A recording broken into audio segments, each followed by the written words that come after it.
कर दिया प्रभु जी।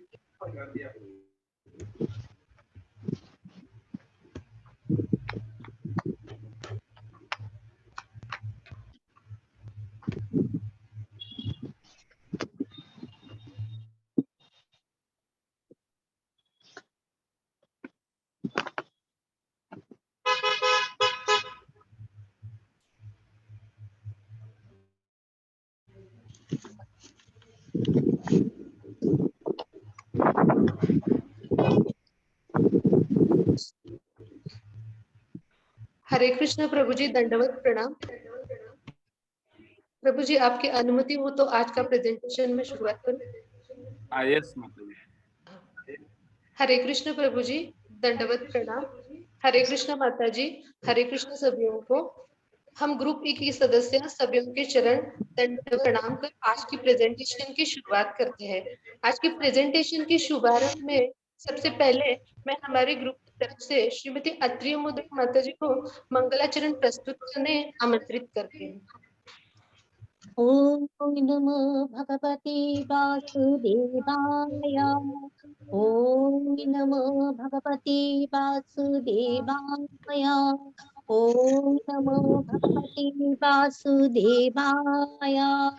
ओम भगवान् ज्ञानञ्जनशलाकया चक्षुरुन्मीलितं येन तस्मै श्रीगुरवे नमः। श्रीचैतन्यमनोभीष्टं स्थापितं येन भूतले स्वयं रूपः कदा मह्यं ददाति स्वपदान्तिकम्।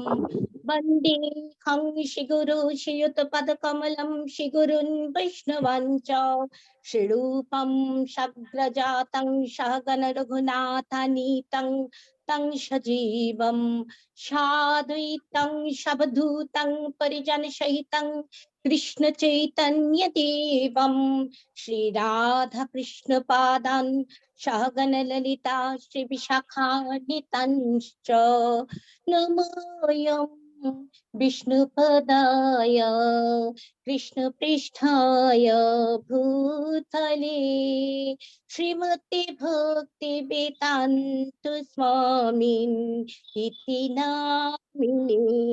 नमस्ते सरस्वती देवी गौरवाणी प्रचारिणे निर्विशेषं शून्यवादी पाश्चात्यदेशतारिणे।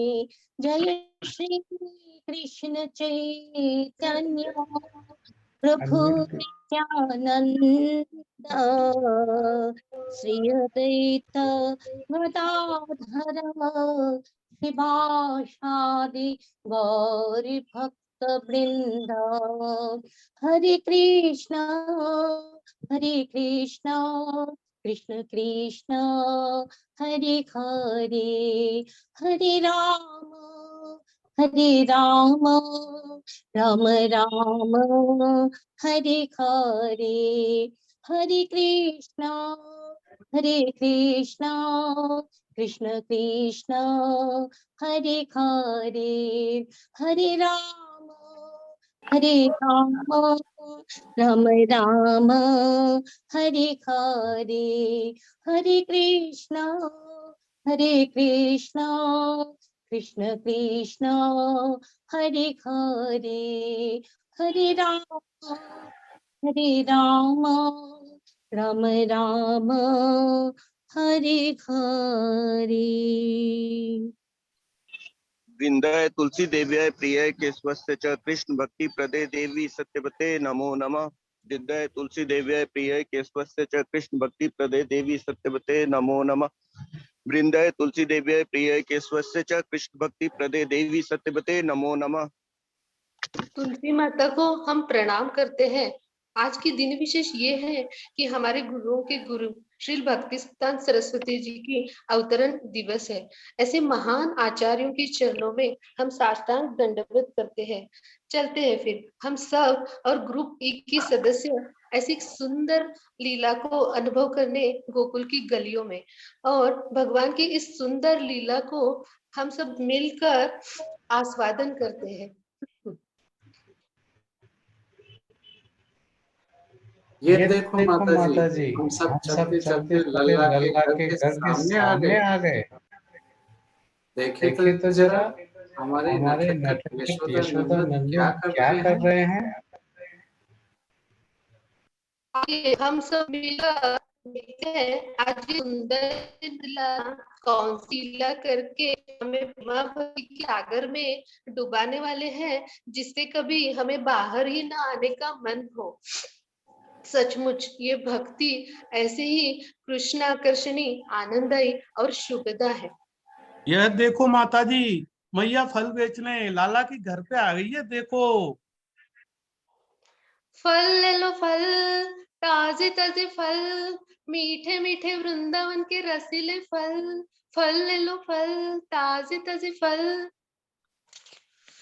मैया को देखकर लल्ला बाहर आए और कह रहे, देखो उनसे मोको भी मीठे फल दे देना मैया, ओ मैया। अपने नन्हे हाथों की बनी अंजलि से भूमि पर अनाज गिराते गिराते मैया को देने, ये देखो प्रभु जी। कन्हैया तो उनके सामने आकर खड़े भी हो गए।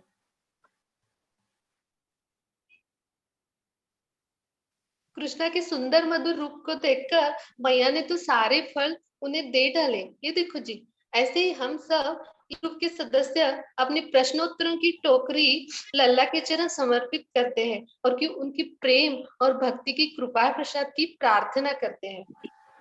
गोविंदेति सदा स्नानं, गोविंदेति सदा जपं, गोविंदेति सदा ध्यानं, सदा गोविंद कीर्तनम। शुद्ध भाव भक्ति हमें ऐसे ही अपन में दिव्यानंद देने वाली है। और प्रेमा भक्ति इतनी दुर्लभ है कि वो मोक्ष को भी तुच्छ बना दे। इसी भक्ति मार्ग के पथ पर चलिए हम सब मिलकर एक एक पग कृष्णा की ओर प्रश्नोत्तरों के माध्यम से अब बढ़ाते हैं। सबसे पहले मैं हमारी ग्रुप की सदस्य श्रीमती अत्रि मोदक माता जी को उनके प्रश्न के साथ उत्तर प्रस्तुत करने आमंत्रित करती हूँ। हरे कृष्ण प्रभु जी, हरे कृष्ण माता जी, दंडवत प्रणाम। मेरा प्रश्न 1, कृष्ण की 8 भौतिक स्थूल और सूक्ष्म शक्तियों की सूची बनाई। 7.4। मैं प्रश्न 1 के उत्तर देने का कोशिश कर रही हूँ। भूमि आपो नलो वायु खं मन बुद्धि रेव च अहंकारिति में भिन्न प्रकृति रष्टधा। प्रकृति में 3 गुणों में 5 तत्वों के 4 समूह उत्पन्न होते हैं। प्रथम समूह पात्विक है, जिसमें पृथ्वी, जल, अग्नि, वायु तथा आकाश स्थूल अथवा विराट सृष्टियां है। दूसरा समूह 5 तत्व है, जिसमें सूक्ष्म तत्व यानी इंद्रिय विषय शब्द, स्पर्श, रूप, रस तथा गंध का बोध होता है। तीसरा समूह 5 ज्ञानेंद्रिय का है, आंख, कान, नाक, जीभ तथा त्वचा। चौथा समूह 5 कर्मेंद्रिया है, जीभ, हाथ, पांव, गुदा तथा लिंग। किंतु ये कर्मेंद्रिया सूक्ष्म तत्व में नहीं है। अन्य 3 तत्व है मन, बुद्धि तथा अहंकार। बुद्धि 5 तत्व नामक समग्र भौतिक सृष्टि का सूचक है। अतः भगवान की 8 विभिन्न शक्तियों से 24 तत्व प्रकट होते हैं। हरे कृष्ण। हरे कृष्ण माता जी। मुझे स्लाइड नहीं करी, मैं तो फर्स्ट स्लाइड पे ही मुझे दिख रहा है। और किसी को दिख रहा है क्या चेंज? नहीं प्रभु जी, फर्स्ट स्लाइड ही है। हाँ, तो ये क्वेश्चन आंसर चालू हुए तो स्लाइड उस पे होनी चाहिए ना। क्या बोला था अभी गोपाल प्रभु जी? स्लाइड नहीं जा रही आगे। शेयर कर रखी, शेयर कर रखी है, शेयर की है पर फर्स्ट स्लाइड पे ही अटका हुआ है। वापस करता। वो माता जी बोल रही हैं और स्लाइड मैच नहीं कर रहा ना, तो डिस्कनेक्ट हो रहा है। आप इसको मूव करिए ना आगे, स्लाइड 3 4 पे।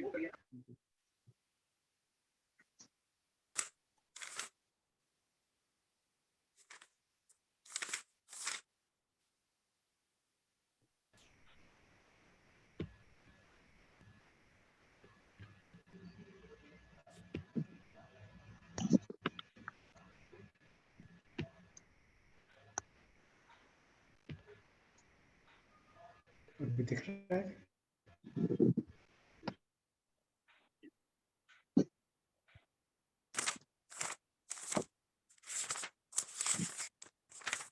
अभी दिख रही है स्लाइड? हाँ, आगे हाँ अभी दिख रहा दिख रही है?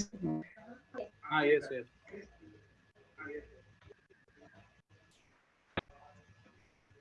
अब जिसका जिसका नाम आता जाए लिखता जाए।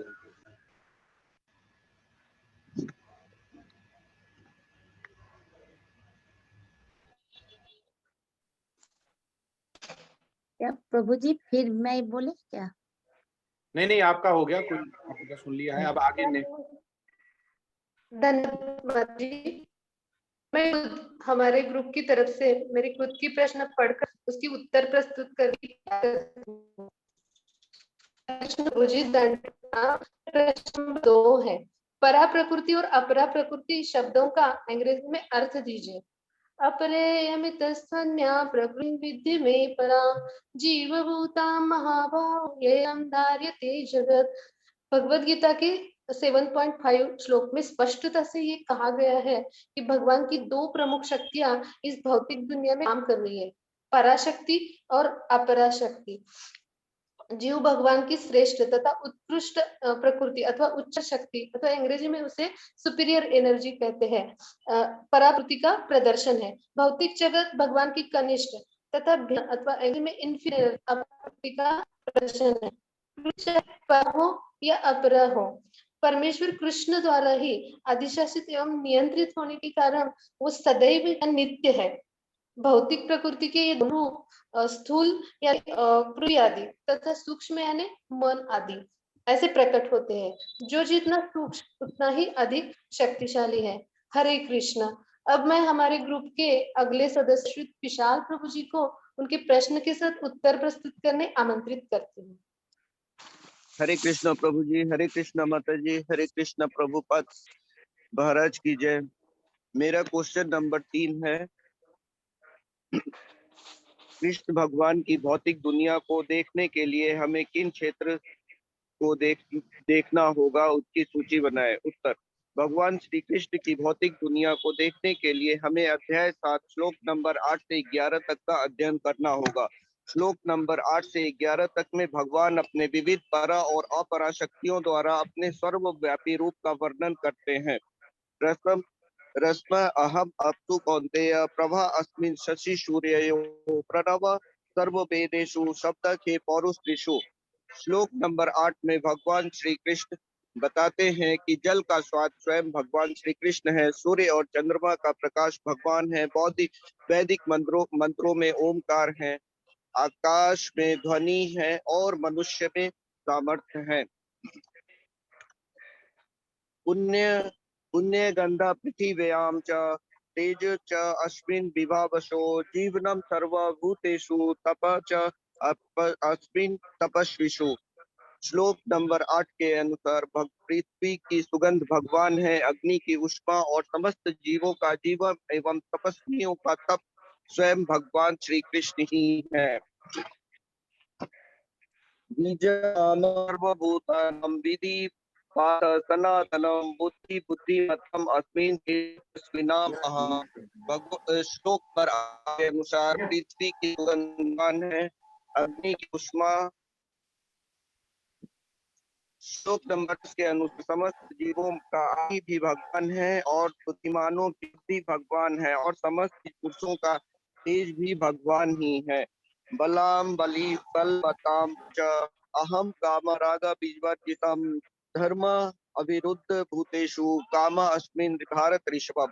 श्लोक नंबर 11 के अनुसार बलवानों का बल भगवान है, धर्म तत्वों के अनुसार जो काम है वह भगवान है। भगवान की शक्ति का उपयोग दुर्बलों की रक्षा के लिए होनी चाहिए।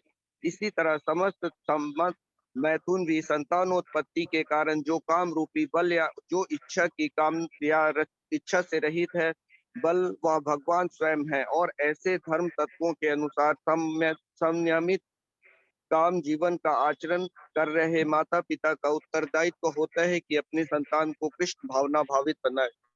हरे कृष्ण प्रभु जी, हरे कृष्ण माता जी। जय श्री शिल प्रभुपाद की जय। हरे कृष्ण। धन्यवाद प्रभु जी। अब मैं हमारे ग्रुप की अगली सदस्य श्रीमती गीता माता जी को उनके प्रश्न के साथ उत्तर प्रस्तुत करने आमंत्रित करती हूँ। हरे कृष्णा।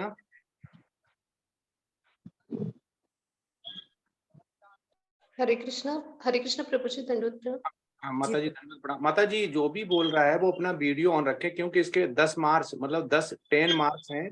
अगर वीडियो ऑन नहीं होता है तो हाउ वुड आई नो कि आप लोग कॉपी करके पेन उससे पढ़ते जा रहे हैं, पेपर से लिखा हुआ कैसे। तो ये टेम्पल का इंस्ट्रक्शन है कि लेवल 4 हो गया, भक्ति शास्त्र हो गया, कुछ भी जब भी प्रेजेंटेशन देंगे तो आपको वीडियो ऑन करनी है। और ये रिकॉर्डिंग प्रभु जी वीडियो तो ऑन है लेकिन नहीं आ रहा है तो। नहीं, अभी जो प्रभु जी ने बोला था उनका वीडियो ऑन नहीं, मुझे नहीं दिखा, रिकॉर्डिंग में आया ही नहीं है। ओम प्रकाश प्रभु जी का ऑफ है।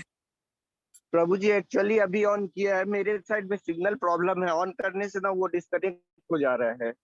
हाँ ठीक है ना, मैंने बता दिया जिसका हो सकता है वो करिए, जी, क्योंकि फिर आपको मार्क्स लास्ट में नहीं मिलेंगे, फिर आप बोलेंगे 10 मार्क्स माइनस कहाँ हो गए। क्योंकि हर चीज के मार्क्स हैं, प्रेजेंटेशन के हैं, पार्टिसिपेशन के हैं, आपके अटेंडेंस के हैं। तो ऐसे करके एक प्रोटोकॉल है, वो उसको पूरा करना पड़ता है। ये टेम्पल में कोलाबरेटर में एनएनडी प्रभु जी ही हैं हर फॉर्म में, और वो फिर वहाँ पे कुछ फिर हम कर नहीं पाते। इसलिए हमने आपको बार बार बता रहे हैं कि लेवल 4 इक्विवेलेंट टू भक्ति शास्त्र, मतलब एक सीढ़ी पहले है। और इसको पढ़ने के लिए मतलब ऐसा नहीं होता कि हम 10th करने नहीं करें और सीधा 12th पहुंच जाए। हमें हर पग पग पे कंटिन्यूस इम्प्रूव करके ही भगवान की भक्ति करनी है। डायरेक्ट भक्ति करेंगे लेकिन उसका ज्ञान नहीं होगा तो भक्ति में, जैसे हम 10 नाम अपराध बोलते हैं, अगर वो हमें अपराध नहीं पता हो तो हमें माला जपने में बोलने में अपराध हो सकता है। इसलिए अपराध हमें पता होने चाहिए। तो ये भी एक इंस्ट्रक्शन जो प्रोटोकॉल है, प्लीज जो माता लोग प्रभु लोग हैं वो इसको फॉलो करें। हरे कृष्णा, स्टार्ट करिए। हरे कृष्ण प्रभु जी, दंडवत प्रणाम। क्षमा चाहते हैं हम सब ग्रुप के। हम अगली ग्रुप सदस्य है श्रीमती गीता माता जी को मैं उनके प्रश्न के साथ उत्तर प्रस्तुत करने आमंत्रित करती हूँ।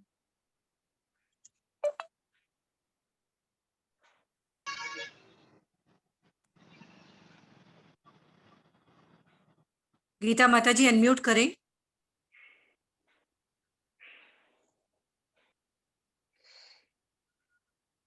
हरे कृष्ण, गीता माता जी अनम्यूट करें। माता जी नीचे माइक पे क्लिक करें।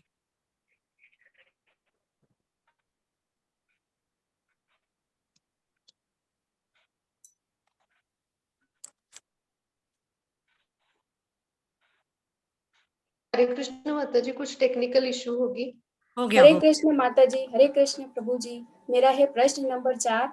दुष्कृतिनो शब्द में दुष् का अर्थ है पाप और कृतिनो का अर्थ है करने वाला, अर्थात पाप कर्म करने वाला। ऐसे व्यक्ति भगवान की शरण ग्रहण नहीं करते हैं। ये 4 तरह के होते हैं। निपट मूर्ख, जो मनुष्यों में अधम है, जिनका ज्ञान माया ने हर लिया है, जो असुरों की नास्तिक प्रवृत्ति वाले होते हैं। ऐसे लोग भगवान की शरण ग्रहण नहीं करते हैं। बहुत से वैज्ञानिक, दार्शनिक और आदि मनुष्य जिनके पास ज्ञान तो होता है परंतु वे यह नहीं जानते हैं कि मनुष्य जीवन दुर्लभ है। उनका ज्ञान माया द्वारा ढका रहता है। वे यह नहीं जानते हैं कि वे शरीर नहीं है अपितु आत्मा है और संपूर्ण सृष्टि को भगवान द्वारा ही चलाया जाता है। सुकृतिनो शब्द में सु का अर्थ है पुण्य एवं कृतिनो का अर्थ है करने वाला, अर्थात पुण्य कर्म करने वाला पुण्यात्मा। ऐसे व्यक्ति भगवान की चरण कमलों की शरण ग्रहण करते हैं। ये वैदिक शास्त्रों एवं नियमों का पालन करते हैं। ये भी 4 प्रकार के होते हैं: आर्त, जिज्ञासु, अर्थार्थी और ज्ञानी। हरे कृष्ण। धन्यवाद माता जी। अब मैं हमारे ग्रुप के अगले सदस्य श्री गोपाल प्रभु जी को उनके प्रश्न के साथ उत्तर प्रस्तुत करने आमंत्रित करती हूँ। हरे कृष्ण माता जी, हरे कृष्ण प्रभु जी, श्रील प्रभुपाद की जय। मेरा प्रश्न संख्या 5। 4 प्रकार जो कृष्ण को आत्मसमर्पण करते हैं और नहीं करते हैं।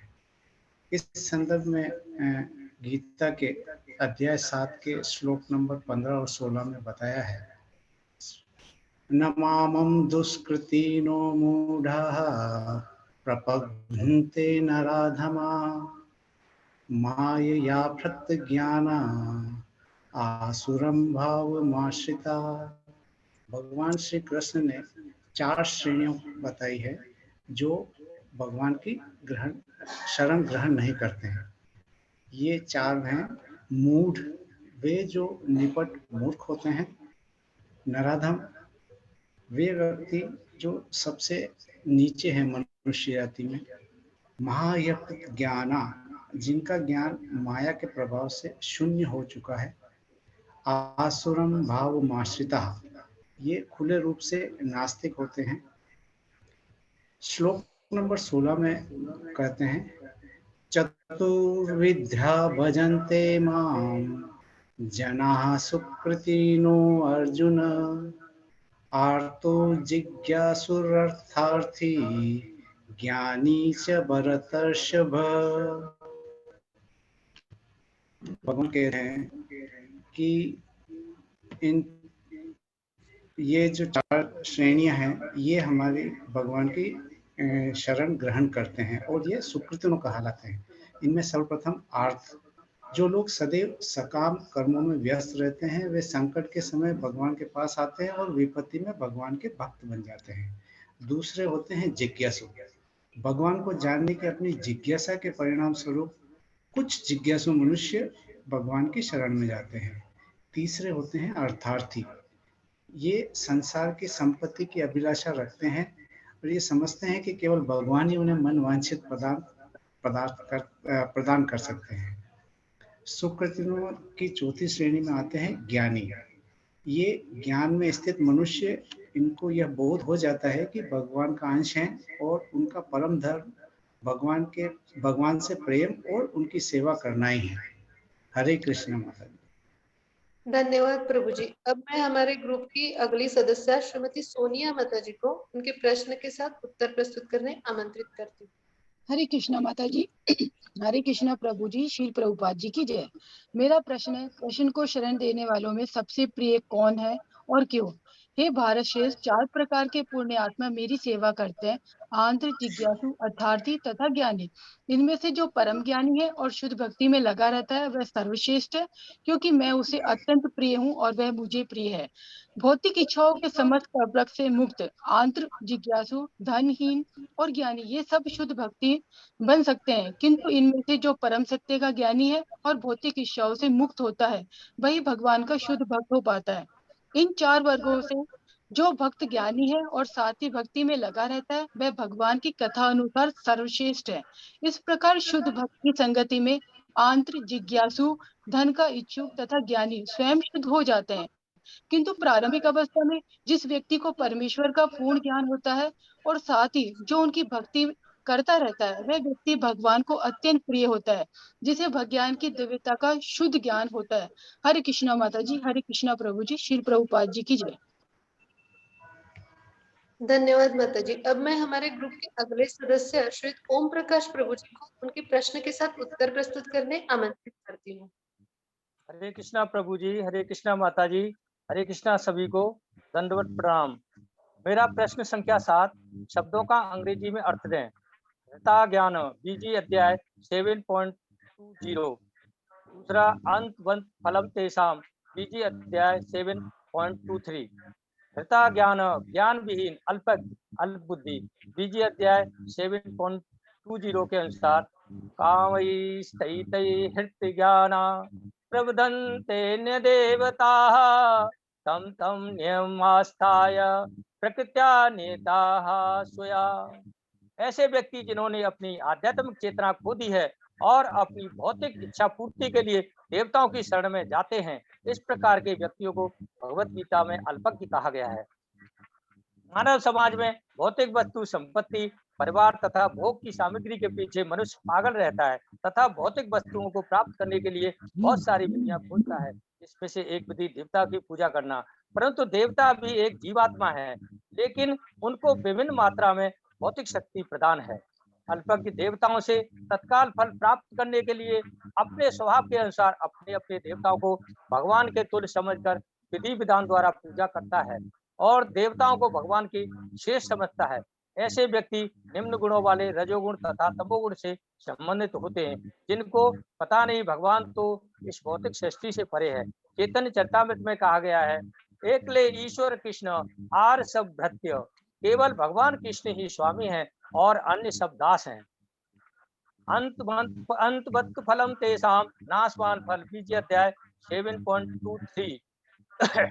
अंतवंत फलम तेषां तद्भवति अल्पमेधसां देवान देवयजो यान्ति मत भक्ता यान्ति मामपि। देवताओं को प्राप्त फल नाशवान क्षणिक होते हैं, क्योंकि इस भौतिक जगत में सारे देवता, सारे उपासक नाशवान हैं। देवताओं की पूजा करने वाले देवलोक को जाते हैं और मेरे भक्त परम धाम को जा प्राप्त होते हैं।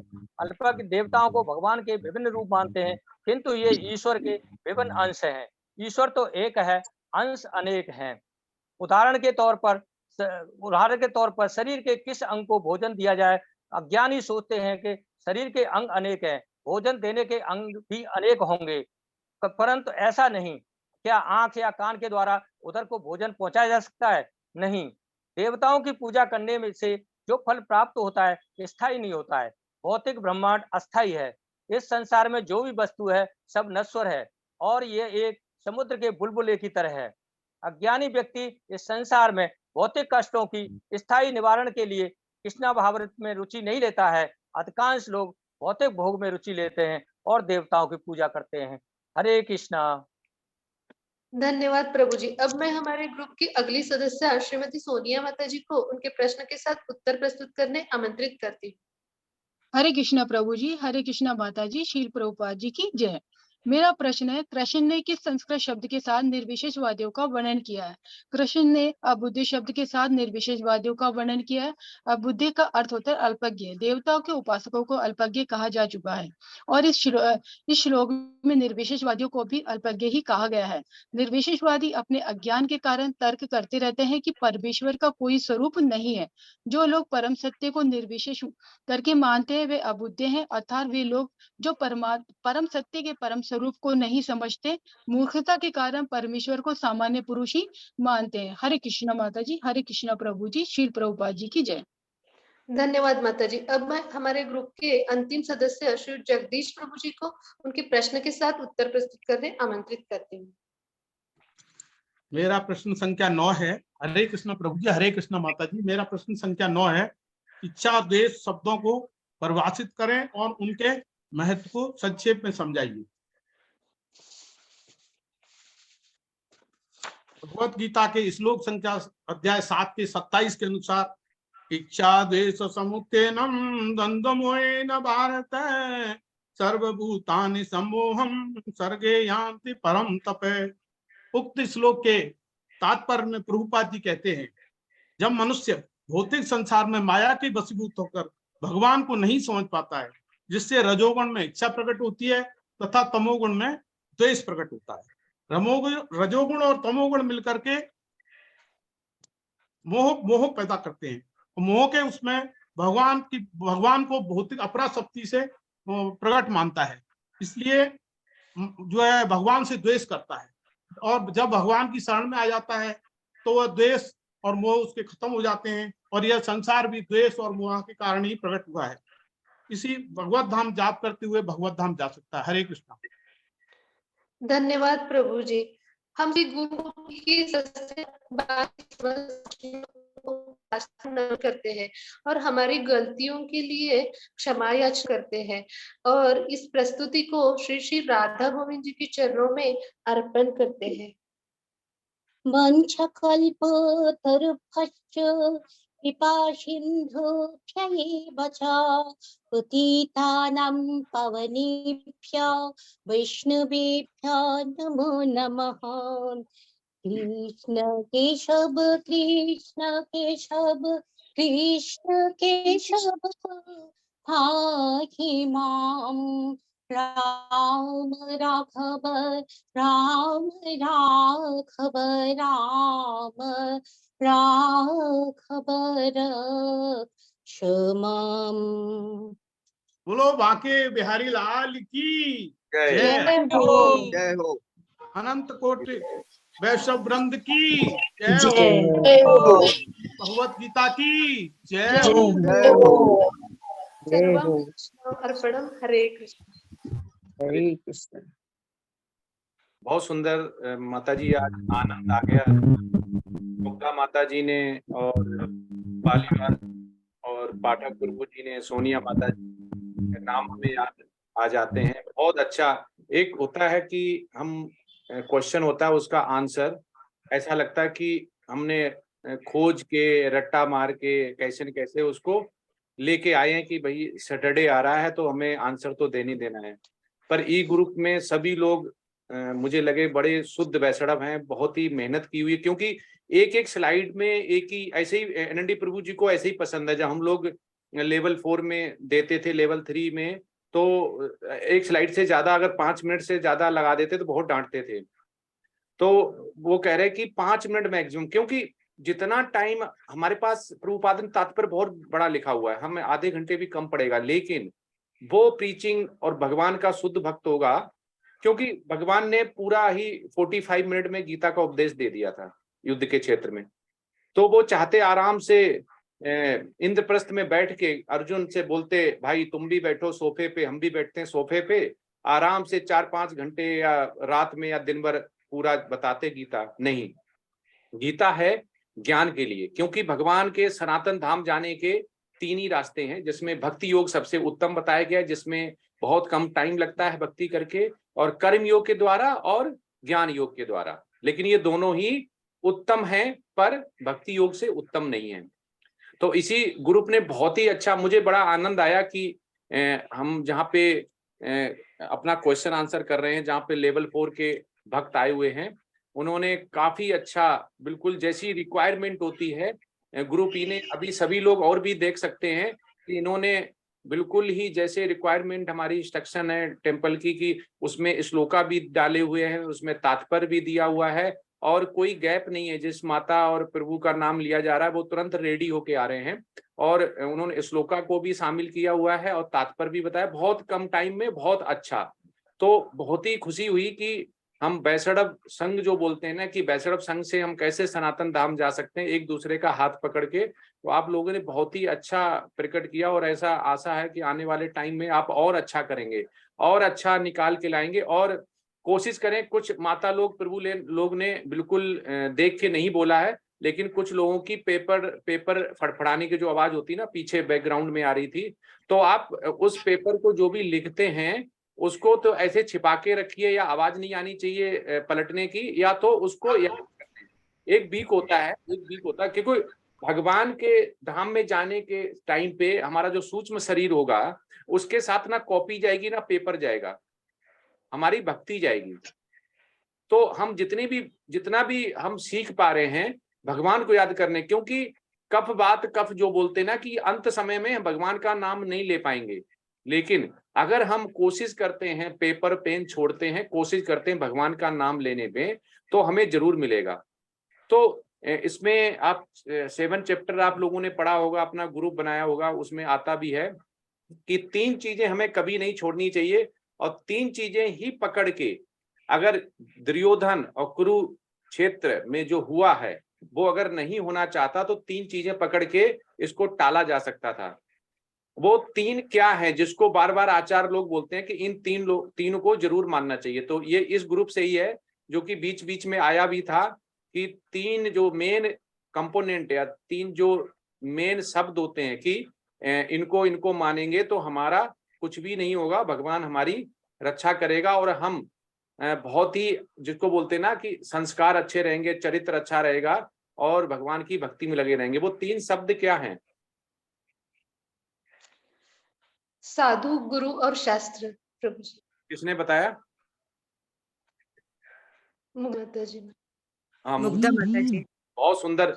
हम तो ये डर रहे थे कि वो 3 क्या कोई समझ पाएगा कि नहीं समझ पाए। बहुत ही उत्तम, बहुत ही शुद्ध भक्त हैं माता जी आप, मुग्धा माता जी, क्योंकि साधु गुरु साधु शास्त्र, अगर इनका साथ छोड़ दिया आप कभी भी सनातन धाम नहीं जा पाएंगे। ये ट्रायंगल है, ये ट्रायंगल वैसा ही है जैसा ऑक्सीजन और मटेरियल, घर का लेते हैं एग्जांपल, जैसे बर्नर हो गया गैस का, गैस होनी चाहिए और ऑक्सीजन होनी चाहिए और माचिस की तीली होनी चाहिए। इनमें से कोई भी एक चीज नहीं होगी तो आपकी आग नहीं जलेगी। वैसी गुरु साधु शास्त्र में एक चीज भी गायब हो गई आप सनातन धाम नहीं जा सकते हैं। मुज्जत यत सूर्य मातुम वेदना कश्च, भगवान बोलते हैं, प्रभुपाद इस पे बहुत लिखते हैं कि अगर साधु साथ और गुरु का साथ छोड़ दिया, आप चाहे कितना भी जपा कर लो, चाहे आप कितना भी प्रेजेंटेशन दे लो, चाहे कितने भी पेज आप पलट लो, आपका कुछ नहीं हो सकता है। क्योंकि आपको करेक्ट कौन करेगा? आपका गुरु नहीं है, आपके पास साधु नहीं है, आपके पास शास्त्र नहीं है, तो आप गलत रास्ते पे जा रहे हैं। आपको करेक्ट कौन करेगा? आपको करेक्ट करेगा गुरु, आपको करेक्ट करेगा साधु। और वैष्णव क्या होता है? वैष्णव की सबसे पहली क्वालिटी होती है वो विनम्र हो जाता है। विनम्र, कितना भी आप उसको उत्तेजित कर लें, कितना भी क्रोध दिखा लें, वो टच से मस नहीं होगा, बिल्कुल संभाव रहेगा। आप चाहे क्रोध में आ जाएं, और क्रोध क्या है? क्रोध प्रभुपाद बोलते हैं अंधकार का दूसरा रूप है। क्रोध वही होता है व्यक्ति जिसको अंधकार होता है, जिसको गुरु नहीं पता, जिसको साधु नहीं पता, जिसको शास्त्र नहीं पता। तो ये तीन चीजें आप ध्यान करके रखिए। और दूसरा इसमें आया था मूढ़ा, नराधमा। तो मूढ़ा का एग्जाम्पल, उदाहरण आपने नहीं लिखा है या बताया है, इससे एक एक एग्जाम्पल आप बताइए ग्रुप ई वाले, मूढ़ा का एग्जाम्पल और नराधम का एग्जाम्पल।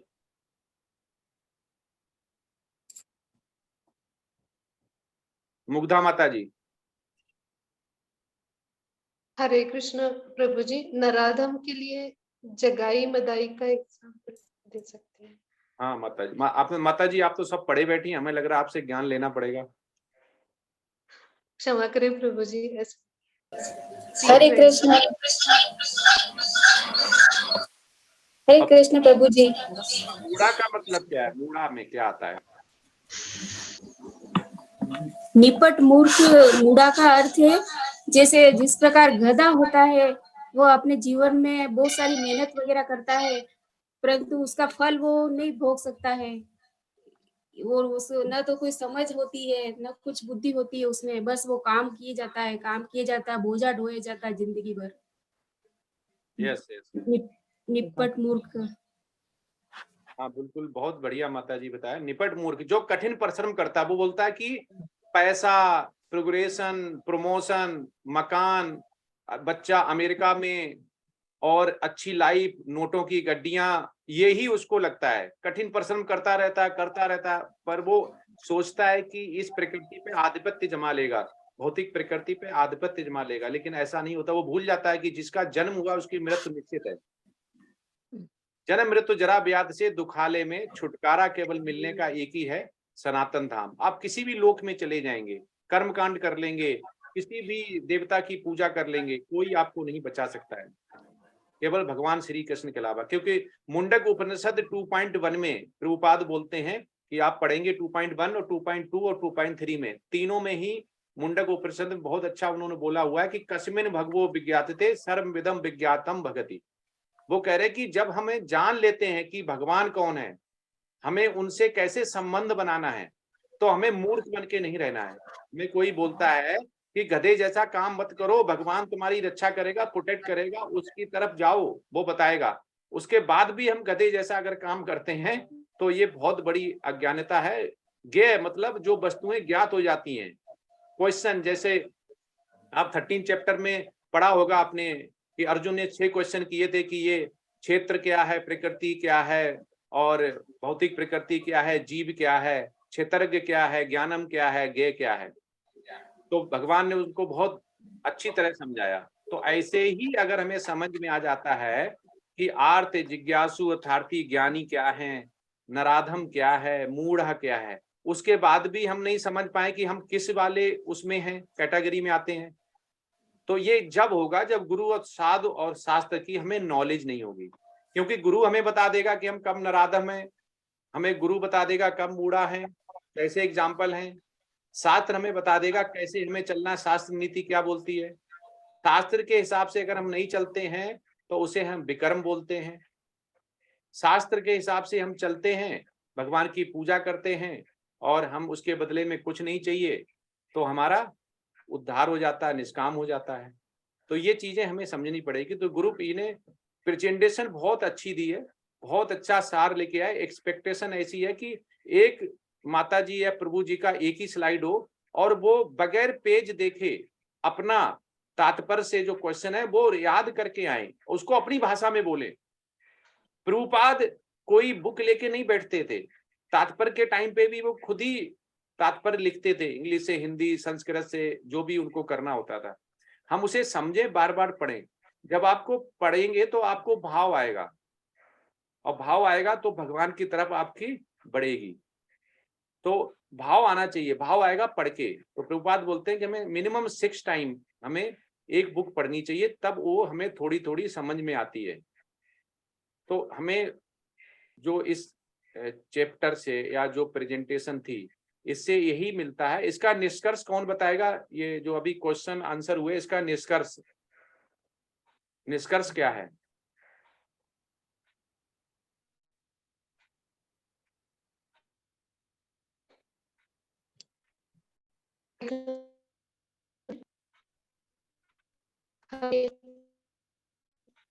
जी में हमेशा गुरु और शास्त्र की मार्गदर्शन लेनी चाहिए, और हम भौतिक पूर्ति अपर जो शक्ति है उसके अधीन होते हैं। लेकिन जिन्हें हम पराकृति है, इसलिए हमने जब इस माया प्रभाव से बाधित होते हैं तो जीव की माता जी आपकी आवाज ब्रेक हो रही है। माता जी इसका उसका बहुत सिंपल है कि जो बुद्धिमान होता है वो माया के प्रभाव में नहीं आता। इसका निष्कर्ष सिंपल है। माया क्या हो गई? माया होगी जो हमें अपनी तरफ खींचती रहती है, महामाया, योग माया। तो हमें भगवान जैसे दिव्य गुण लाने हैं, जो 26 दिव्य तुल्य गुण बोलते हैं, वो हमें लाने हैं। तो नित्यो नित्यानाम, एक ही याद रखें, नित्यो नित्यानाम बहुनाम। तो ये अगर हमें आते हैं कि बुद्धिमान जो व्यक्ति है वो माया को समझ जाता है कि माया हमेशा ही आपको किधर? सनातन धाम से दूर लेके जाएगी। नहीं तो ऐसे तो सभी सनातन धाम चले जाएंगे। तो माया को भेजा इसीलिए गया है, भ्रमित करने के लिए। लेकिन आप क्वालिटी के साथ अगर जपा करते हैं, भगवान के आप सानिध्य में हैं और साधु शास्त्र और गुरु के अधीन है, तो आपको सनातन धाम पक्का मिलेगा, ऐसा आचार्य लोग बोलते हैं। और बहुत से ऋषि मुनि इसे ये करके सनातन धाम गए भी हैं, ऐसा मुंडक उपनिषद में लिखा हुआ भी है। हरे कृष्णा। अभी नेक्स्ट प्रेजेंटेशन लेते हैं, बाद में क्वेश्चन आंसर करेंगे। बहुत अच्छी कृष्णा कॉन्शियसनेस प्रेजेंटेशन थी, बहुत सुंदर, बहुत ही अच्छी लगी, बहुत मन रहा हमारा। धन्यवाद प्रभु जी। हरे कृष्णा। पीपीटी कौन शेयर कर रहा है? मैं शेयर कर दूं माता जी। उपेंद्र राय। जी उपेंद्र राय, ये प्रभु जी तो जाने पहचाने से लगे। जी प्रभु जी, लास्ट टाइम आपके साथ ही थे। आप बना दिए।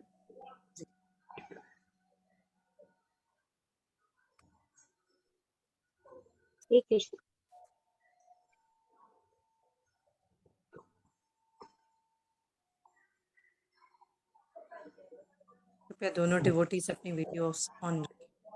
ठीक है। स्क्रीन विजिबल है माता जी? जी हाँ, जी हाँ प्रभु। ठीक है। आशा माता जी स्टार्ट कीजिए। ओम नमो भगवती वासुदेवाय। ओम नमो भगवती वासुदेवाय। ओम नमो भगवती वासुदेवाय। ओम अज्ञानतिमिरान्धस्य ज्ञानाञ्जनशलाकया चक्षुरुन्मीलितं येन तस्मै श्रीगुरुवे नमः। तस्मै श्रीगुरुवे नमः।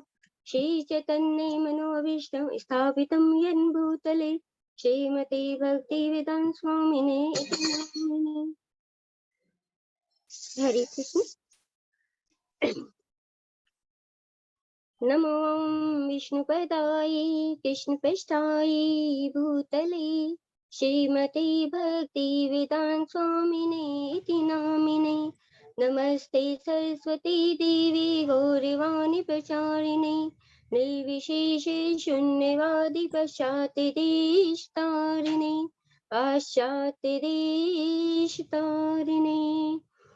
वन्देयं श्रीगुरो श्रीयुत्पत्कमलं श्रीगुरुन् वैष्णवांश्च श्रीरूपं साग्रजातं सहितं रघुनाथं वेन्तं तं सजीव सात्विसावधूतं परिजनसहितं कृष्णेतं दिवं श्रीराधा कृष्णपादां सहितं ललिता श्रीविशाखन्वितां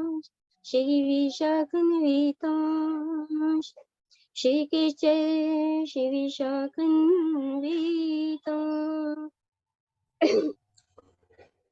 हरे कृष्ण। तुलसी प्रणाम मंत्र।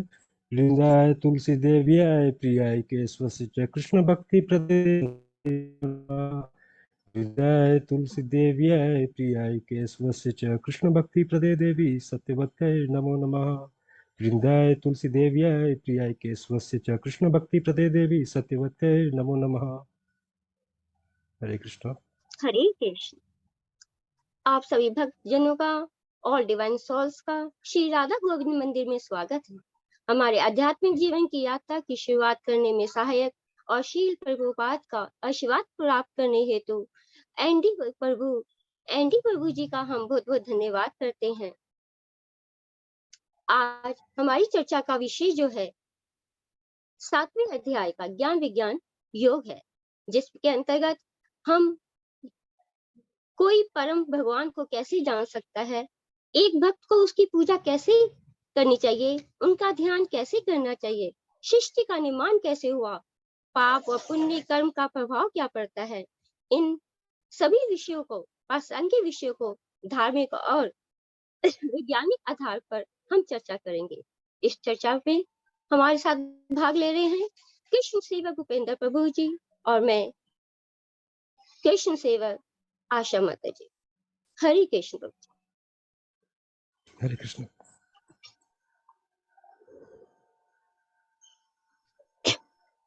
ज्ञान विज्ञान का योग विज्ञान से ज्ञान का विषय है।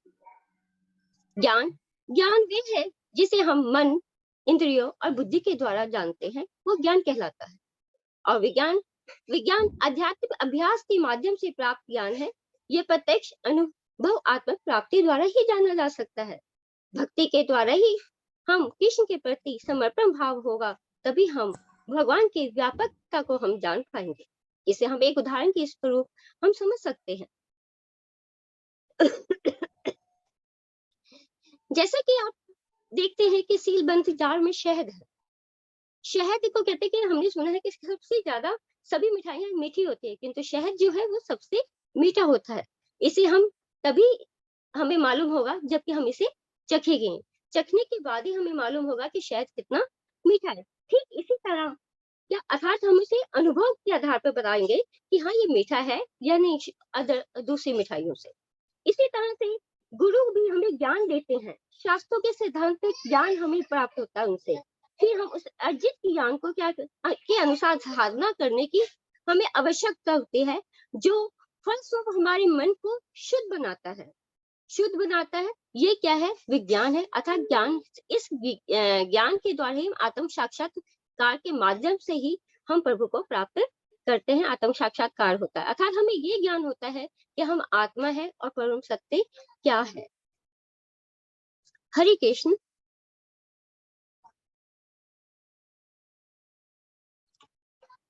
मय्यासक्तमनः पार्थ योगं युञ्जन् मदयाश्रयम् असंशयं समग्रं मां यथा ज्ञास्यसि तत्र शृणु।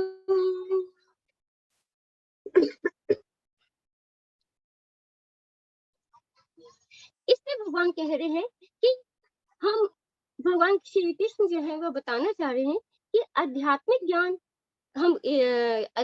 ज्ञान जो है अर्जुन को यहाँ से कृष्ण भगवान देंगे और उसे उन्हें ध्यान से सुनना है। जो 6ठे अध्याय में कृष्ण भगवान बताते हैं कि सर्वश्रेष्ठ योगी वो है जो विशेष रूप से भगवान पर ध्यान केंद्रित करते हैं और बड़े समर्पण के साथ, अर्थात कि हमें समर्पण अर्थात श्रद्धा और प्रेम के साथ हमें प्रभु को याद करना है। हरे कृष्ण।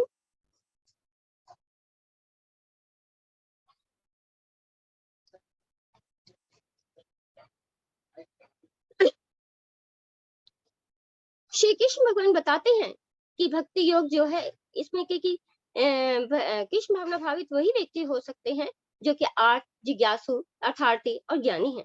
मूर्ख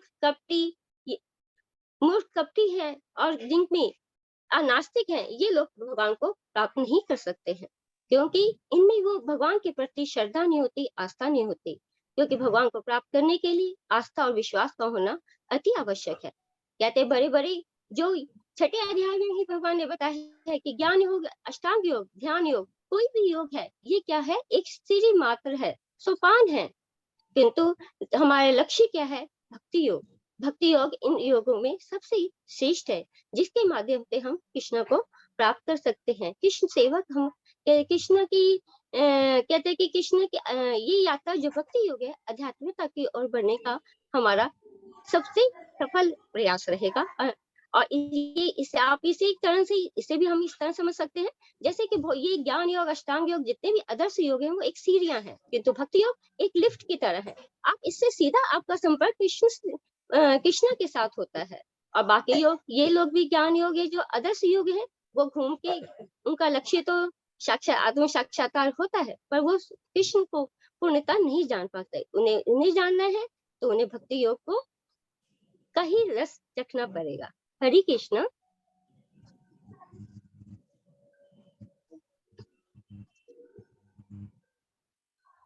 मनुष्येणां श्रेष्ठेषु कश्चिदपि सिद्धे यत् तामपि सिद्धानां कश्चिन् मां वेति तत्वतः।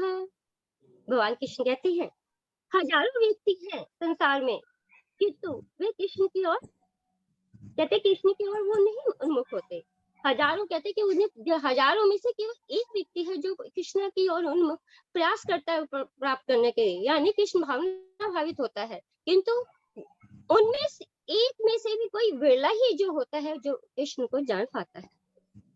कहते बहुत प्रयास करते, कोई विरला ही होता है। कहते भगवान को जानना, कहते हैं कि भक्ति मार्ग में बहुत सरल है, किंतु उनको तत्व से जानना बहुत ही, जहाँ एक तरफ सरल है वहां पे कठिन भी है। तो उसके लिए हम कठिन इनके लिए है जो कि भक्ति मार्ग पे नहीं चल पाता। तो उसको प्राप्त करने के लिए कहते जब आप कृष्ण भावना भावित हो जाता है तो उसे दिव्य ज्ञान की अनुभूति होती है। दिव्य ज्ञान क्या है? दिव्य ज्ञान आत्मा, शरीर और हम इस परम सत्य को जो जानते हैं वही दिव्य ज्ञान होता है।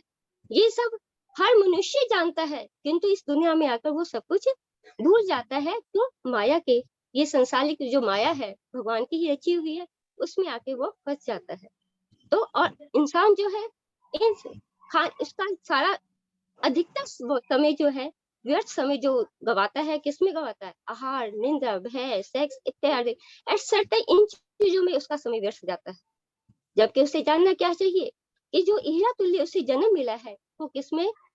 अपना आत्म उन्नति के लिए लगा, उसे कृष्ण को जानने के लिए लगा, ना कि व्यर्थ जीवन इसमें पशु तुल्य जीवन बिताए। क्योंकि पशु भी यही कार्य करते हैं, कोई अंतर नहीं है। किंतु अगर भगवान ने हमें ये जीवन दिया है तो हम उसे कैसे जीना चाहते हैं? हम निम्न स्तर पर जीना चाहते हैं या उच्च जाना चाहते हैं? उच्च स्तर पर जाना चाहते हैं।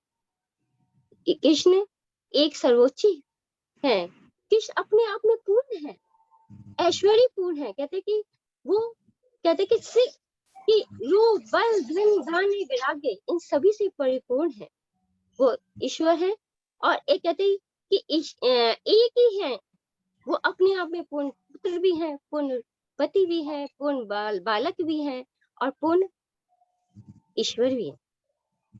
कहते ऐसे भगवान को जाने की इस चीज को शंकराचार्य जी ने कृष्ण को स्वयं एक माना है, क्या कि कृष्ण ही भगवान है। उन्होंने खुद कहा है, एक मिलता है मन, कहते एकम शास्त्रम ते पुत्र गीतम, एको देव पुत्र, एको मंत्र तस्ते नमानि यानि, कंपेंकम तस्ते दिवसी शिवा। क्या है कि शास्त्र में जो बताया गया है कि एक ही शास्त्र है जो देवी पुत्र नंदन वाला है, गीता शास्त्र, और एक ही देव है, देव के पुत्र है वो। और एक मंत्र जो हमें बताएगा कि मंत्र जो सर्वश्लोक है, हरे राम हरे कृष्णा कृष्ण कृष्ण हरे हरे, हरे राम राम राम हरे। और एक देव की सेवा, एक प्रभु भगवान की ही हमें सेवा करनी है। इसी चीज को ब्रह्म संहिता में भी भगवान ईश्वर को कहा कि ईश्वर परमाकृष्ण सच्चिदानंद विग्रह अनादि राधे गोविंदा सर कारण कारण। सभी सृष्टि की कोई भी अणु से लेकर विभू तक, अर्थात एक छोटी चीज से लेकर एक पहाड़ तक जो भी वस्तु विद्यमान है, यानी उस सब में प्रभु ही कारण है। कर्ता भी वही है, कारण भी वही है। निमित्त हम सब क्या है? हम निमित्त मात्र होते हैं। हरे कृष्ण। किंतु इन कहते इस चीज को, भगवान के इस रूप को जानने के लिए कहते हैं कि जो दार्शनिक हैं, वैज्ञानिक है, वो भी इस चीज को नहीं जान पाते हैं, भगवान के इस रूप को। किस रूप को? माता यशोदा नंदन के रूप में। पार्थ के साथ उनका जो संबंध है मित्रता का, उस रूप को कोई नहीं जान पा सकते, क्योंकि इस रूप को जानने के लिए हमें क्या है? भक्ति भाव का होना चाहिए, श्रद्धा, प्रभु के प्रति श्रद्धा प्रेम होना आवश्यक है, तभी हम इस रूप को जान सकेंगे, अन्यथा नहीं जान पाएंगे। इनको जानने के लिए हमें क्या है? हमें प्रभु का आश्रय लेना होगा, उनकी शरण में जाना होगा, तभी हम प्रभु को जान सकते हैं। हरे कृष्ण। तभी कहा गया है ऐसे आध्यात्मिक आकांक्षी जो अपनी प्रार्थना से भक्ति में शामिल नहीं करते हैं, केवल भक्ति को शामिल नहीं करते, केवल सीमित सिद्धांतिक ज्ञान का ही प्राप्त करते हैं और विज्ञान के अनुभव आत्मक ज्ञान से रहित हैं, वे ईश्वर या परम सत्य को जानने में असमर्थ हैं। इस श्लोक का यही भाव था। अतः अपनी कृष्ण की ऊर्जाओं के भौतिक और आध्यात्मिक और वैज्ञानिक कामयाबियों का वर्णन करने के लिए, कि इस पे प्रकाश डालने के लिए मैं प्रभु उपेंद्र जी से विनती करूंगी कि इस पे प्रकाश डालें। हरे कृष्ण। हरे कृष्ण। धन्यवाद माता जी। हरे कृष्ण। सभी भक्तजनों को दंड प्रणाम सभी को। मेरा क्वेश्चन 7.4 to 6 छंदों और तात्पर्यों से धार्मिक और वैज्ञानिक चर्चा के लिए प्रासंगिक बिंदुओं पर चर्चा करने का है। 7.4 में भगवान श्री कृष्ण कहते हैं, भूमि रापो अनलो वायु खमनो बुद्धि रेव च अहंकारम इत्यम में भिन्ना प्रकृति रष्टता। मतलब पृथ्वी, जल, अग्नि, वायु, आकाश, मन, बुद्धि तथा अहंकार, ये 8 प्रकार से विभक्त मेरी अपरा प्रकृतियां हैं। ईश्वर विज्ञान भगवान की स्वाभाविक स्थिति तथा उनकी विविध शक्तियों का विश्लेषण करता है। भगवान के विभिन्न पुरुष अवतारों की शक्ति को प्रकृति कहा जाता है, जैसा कि सातवें तंत्र में उल्लेख मिलता है। सृष्टि के लिए भगवान कृष्ण का स्वंश तीन विष्णु का रूप धारण करता है। पहले महाविष्णु है जो संपूर्ण भौतिक शक्ति महत्त्व को उत्पन्न करते हैं। द्वितीय गर्भोत्कर्षाई विष्णु है जो समस्त ब्रह्मांडों में प्रविष्ट होकर उनमें विविधता उत्पन्न करते हैं। और तृतीय क्षीरोत्कर्षाई विष्णु है जो समस्त ब्रह्मांडों में सर्वव्यापी परमात्मा के रूप में फैले हुए हैं और परमात्मा कहलाते हैं। ये प्रत्येक परमाणु तक के भीतर उपस्थित है। जो भी इन तीन विष्णु रूपों को जानता है वह भवबंधन से मुक्त हो जाता है। वहीं 7.5 में भगवान श्री कृष्ण कहते हैं, अपरिमितस्त्वन्त्यां प्रकृति विद्धि में पराम जीव भूताम महाभावो येदम धार्यते जगत। हे महाभाव अर्जुन, इनके अतिरिक्त मेरी एक अन्य पराशक्ति है जो उन जीवों से युक्त है जो इस भौतिक अपरा प्रकृति के साधनों का विद्रोहन कर रहे हैं। इस श्लोक में स्पष्ट कहा गया है कि जीव परमेश्वर की परा प्रकृति शक्ति है।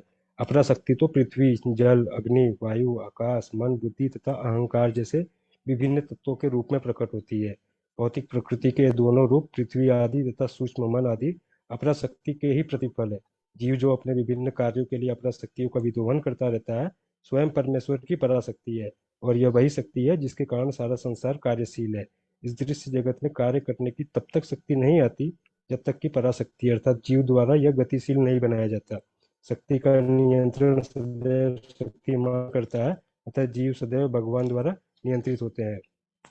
7.6 में भगवान श्री कृष्ण बताते हैं, एत गोनिनि भूतानि सर्वाणि इत्युद्धारय अहम कृत्सन्नस्य जगत प्रभव प्रलयस्तथा। सारे प्राणियों का उद्गम इन दोनों शक्तियों में है। इस जगत में जो कुछ भी भौतिक तथा आध्यात्मिक है उसकी उत्पत्ति तथा प्रलय मुझे ही जानो। जितनी वस्तुएं विद्यमान है वे पदार्थ तथा आत्मा के प्रतिफल है। आत्मा सृष्टि का मूल क्षेत्र है और पदार्थ आत्मा द्वारा उत्पन्न किया जाता है। भौतिक विकास की किसी भी अवस्था में आत्मा की उत्पत्ति नहीं होती, अपितु यह भौतिक जगत आध्यात्मिक शक्ति के आधार पर ही प्रकट होता है। इस भौतिक शरीर का इसलिए विकास हुआ क्योंकि इसके भीतर आत्मा उपस्थित है। एक बालक धीरे धीरे बढ़कर कुमार तथा अंत में युवा बन जाता है क्योंकि उसके भीतर आत्मा उपस्थित है। इसी प्रकार इस विराट ब्रह्मांड की समग्र सृष्टि का विकास परमात्मा विष्णु की उपस्थिति के कारण होता है। अतः आत्मा तथा पदार्थ मूलतः भगवान की ही दो शक्तियां हैं जिनके संयोग से विराट ब्रह्मांड प्रकट होता है। अतः आत्मा तथा पदार्थ अतः भगवान ही सभी वस्तुओं के आदि कारण है। भगवान का अंश रूप जीवात्मा भले ही किसी गगनचुंबी प्रसाद या किसी महान कारखाने या किसी महान नगर का निर्माता हो सकता है, किंतु वह विराट ब्रह्मांड का कारण नहीं हो सकता। इस विराट ब्रह्मांड का सनष्टा भी विराट आत्मा या परमात्मा है, और परमेश्वर कृष्ण विराट तथा लघु दोनों ही है, आत्माओं के कारण है, तथा वे समस्त कारणों के कारण है। इसकी उत्पत्ति, इसकी प्रस्तुति कठोपनिषद में हुई है, जिसमें कहा गया है नित्यो नित्या नाम चेतनस चेतना नाम। हरे कृष्णा। यहाँ पे मेरा सेकंड क्वेश्चन है 7.28 से, अंतगतम पापम और पुण्य कर्म शब्द का अंग्रेजी अर्थ दे।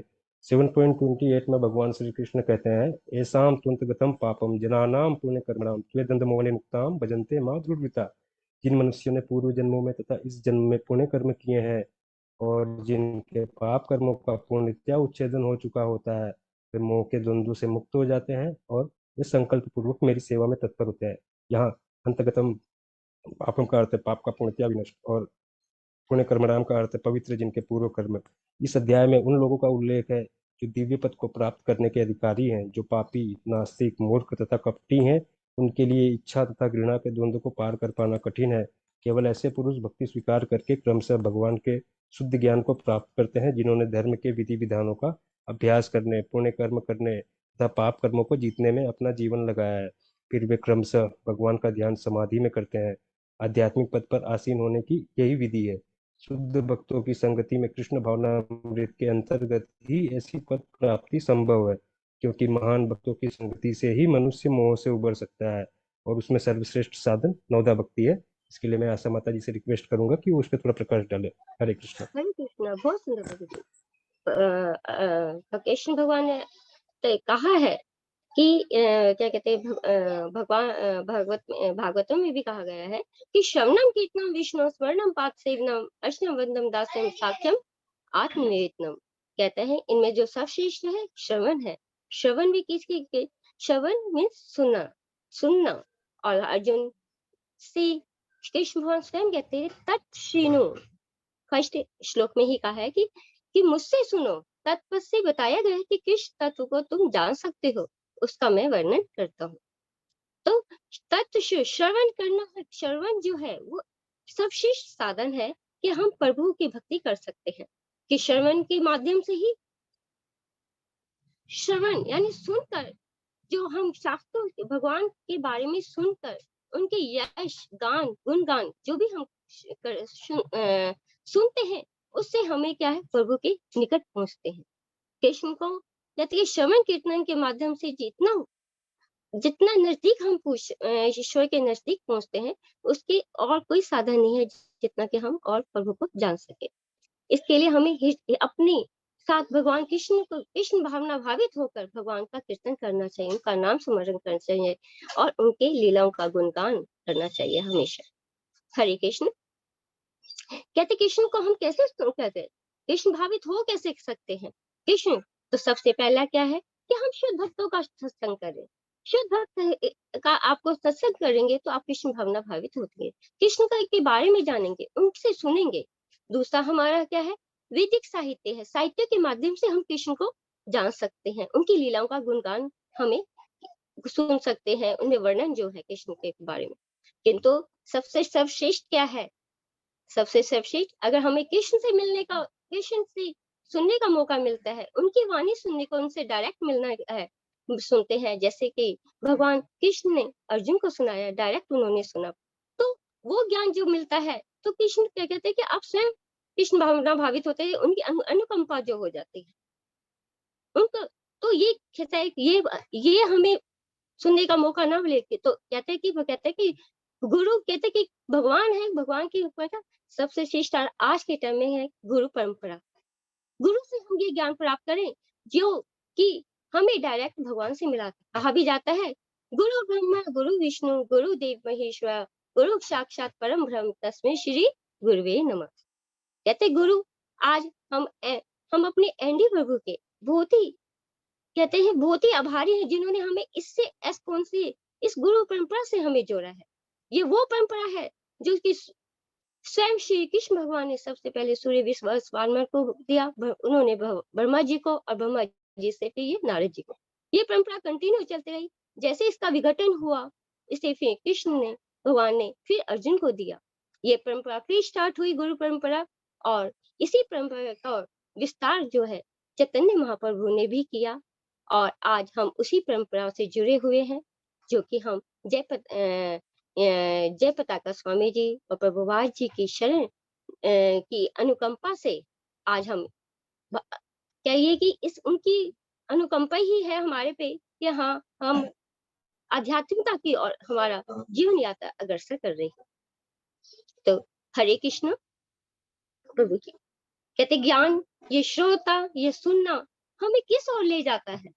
कहते कि श्रोता है जो हम सुनते हैं, सबसे पहले हमें ये क्या है, हमें कृष्ण को ही हमारा शुभेच्छु मित्र बना देता है कि हम जहाँ भी, अगर किसी भी कैसी भी स्थिति में हो, हमें कृष्ण हमें हमेशा हम अपने साथ पाएंगे उन्हें।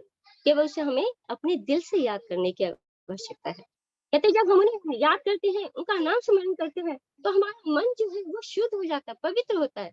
मन और शुद्ध, मन पवित्र होने के कारण हमें दिव्य ज्ञान की प्राप्ति होती है। दिव्य ज्ञान प्राप्त करने के साथ ही हम भगवत भक्ति में स्थिर होते हैं। भगवत भक्ति में स्थिर होने के साथ भक्ति का विकास होता है, और भक्ति के विकास होने के कारण हमारी रजोगुण तमोगुणों की का क्षय होता है और सत्वगुण का विकास होता है। सत्वगुण के विकास होने के साथ ही क्या होता है, भगवत तत्व को हम जानते हैं। भगवत तत्व को जानने के साथ ही हम इसके एक तरह से भक्ति योग में प्रवेश हो जाते हैं। भक्ति योग वही है साधन कि जिसके द्वारा हम क्या, कृष्ण को जानने का प्रयास करते। हरे कृष्णा, इस भक्ति योग को कैसे सुनकर प्रहलाद को भगवान कहते कि भगवान का जो यश है, उसी रूप की महिमा का उनका क्या है, नारद जी ने उन्हें बताया। उनकी महिमा को सुन के ही भगवान छोटे से प्रहलाद क्या है, तपस्या में लग गए थे। हरे कृष्ण, आज या अगर हम जो भी आज का सार है उसको हम संक्षेप में सुनना जाए, तो उसे हम इस प्रकार से समझ सकते हैं कि कि जो परमेश्वर है, कृष्ण भगवान जो है, इस सृष्टि पे कैसे, कहते हैं कि सृष्टि की रचना कैसे करते हैं। कहते हैं कि उसे अगर एक सिंपल लैंग्वेज में, जैसे कपिल प्रभु जी ने बताया है, अगर मैं एक आम लैंग्वेज के लोग सभी लोग उसे समझ सके, उसे हम इस तरह समझ सकते हैं कि एक सोने का है, सोना का टुकड़ा है, उससे क्या है, आप हार बना सकते हैं, अंगूठी बना सकते हैं, और क्या है, कंगन बना सकते हैं। इसके अलग अलग रूप है, किंतु अगर इन सबको पिघला दिया जाए तो ये स्वयं दोबारा ही सोने में परिवर्तित होता है। उसके गुण में कोई, उसके रूप में, उसके किसी चीज में कमी नहीं आती। ठीक ऐसे ही कृष्ण भगवान जी से अपनी सृष्टि की रचना करते हैं, और वो दृष्टिपात मात्र से ही करते हैं सृष्टि की रचना। उसमें सभी, चाहे वो देवता हो, चाहे मनुष्य हो, चाहे अदर जीव जंतु हो, सबकी रचना होती है। और जब सृष्टि उसी का पालन करता है, कहते हैं रचना भी वही करते हैं, पालन भी वही करते हैं। और जब एक टाइम आता है जब उसका संहार भी करते हैं, तो सारी सृष्टि जितने भी हैं, चाहे देवता हो, मानव हो, या संपूर्ण जीवी हो, वो सब उन्हीं में विलय हो जाते हैं। हरे कृष्ण, कहते हम जब हरे कृष्ण, कहते हैं हमें इसी साधना को प्राप्त करने के लिए, इस साधना को कहते हैं कि साधना हमारी कंटिन्यू बनी रहे, तो इसके लिए हमें जरूरी है कि हम क्या करें, हम सात्विक भोजन करें, क्योंकि जैसा अन्न होगा वैसा मन होगा। मांसाहारी भोजन का हम त्याग करें, सात्विक भोजन ही हम क्या है, प्रभु को अर्पित कर सकते हैं। और जो हम प्रभु को अर्पण करते हैं वही हमें खाना चाहिए, क्योंकि खाने में का मतलब है कि खाना अपने आप में कहते हैं कि मुझे नहीं खा, तो क्या खा, प्रभु का प्रसाद खा।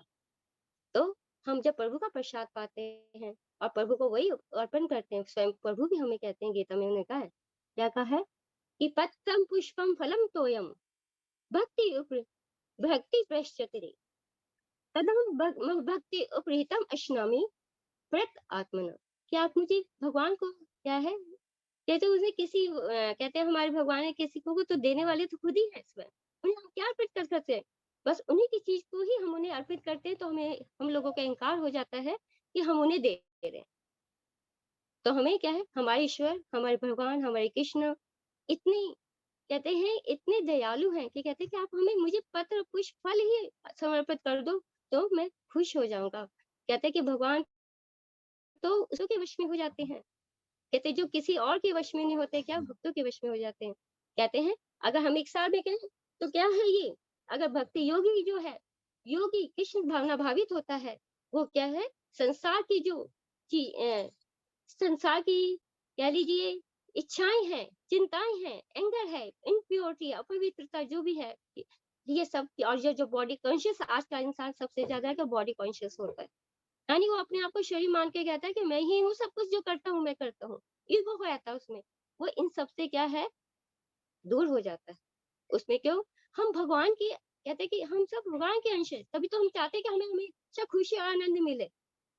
जब हम कृष्ण भावित होते हैं तो क्या है, इन चीजों का विकास होता है, उसमें प्योरिटी आती है, शांति आती है, सेटिस्फेक्शन होता है, संतोष होता है उसमें, और दुनिया से क्या है, वो डिअटैचमेंट होता है, यानी अनासक्त होता है। पर वो खुद कहते हैं कि हे तुम दुनिया से कैसे अनासक्त रहो और मुझ में आसक्त हो, कैसे, उस कमल फूल की तरह, जैसे कमल में फूल कीचड़ में रहता है और खिला रहता है, उससे उस पर कोई असर नहीं होता। तो हमें भी इस दुनिया में कैसे रहना है, ये विषय विकार की संसारिक माया जो है भगवान की शक्ति है, पर हमें उसमें इस तरह रहना है कि अपनी ड्यूटी हम करें और उसे निभाते हुए, उसे बिना उसमें आसक्त हुए केवल प्रभु में आसक्त रहे। इसी के साथ हम आज का यहाँ विश्राम लेते हैं और इस प्रभु नाम का, कि प्रभु इस कलयुग में सबसे बड़ा आधार क्या है, प्रभु का नाम भी आधार है। तो उसके साथ ही हम कहते हैं हरे कृष्णा कृष्णा कृष्णा हरे हरे, हरे राम राम राम हरे हरे। वाञ्छा कल्पतरुभ्यश्च कृपा सिन्धुभैरवं च पतितानां पावनेभ्यो वैष्णवेभ्यो नमो नमः, वैष्णवेभ्यो नमो नमः। हरे कृष्ण।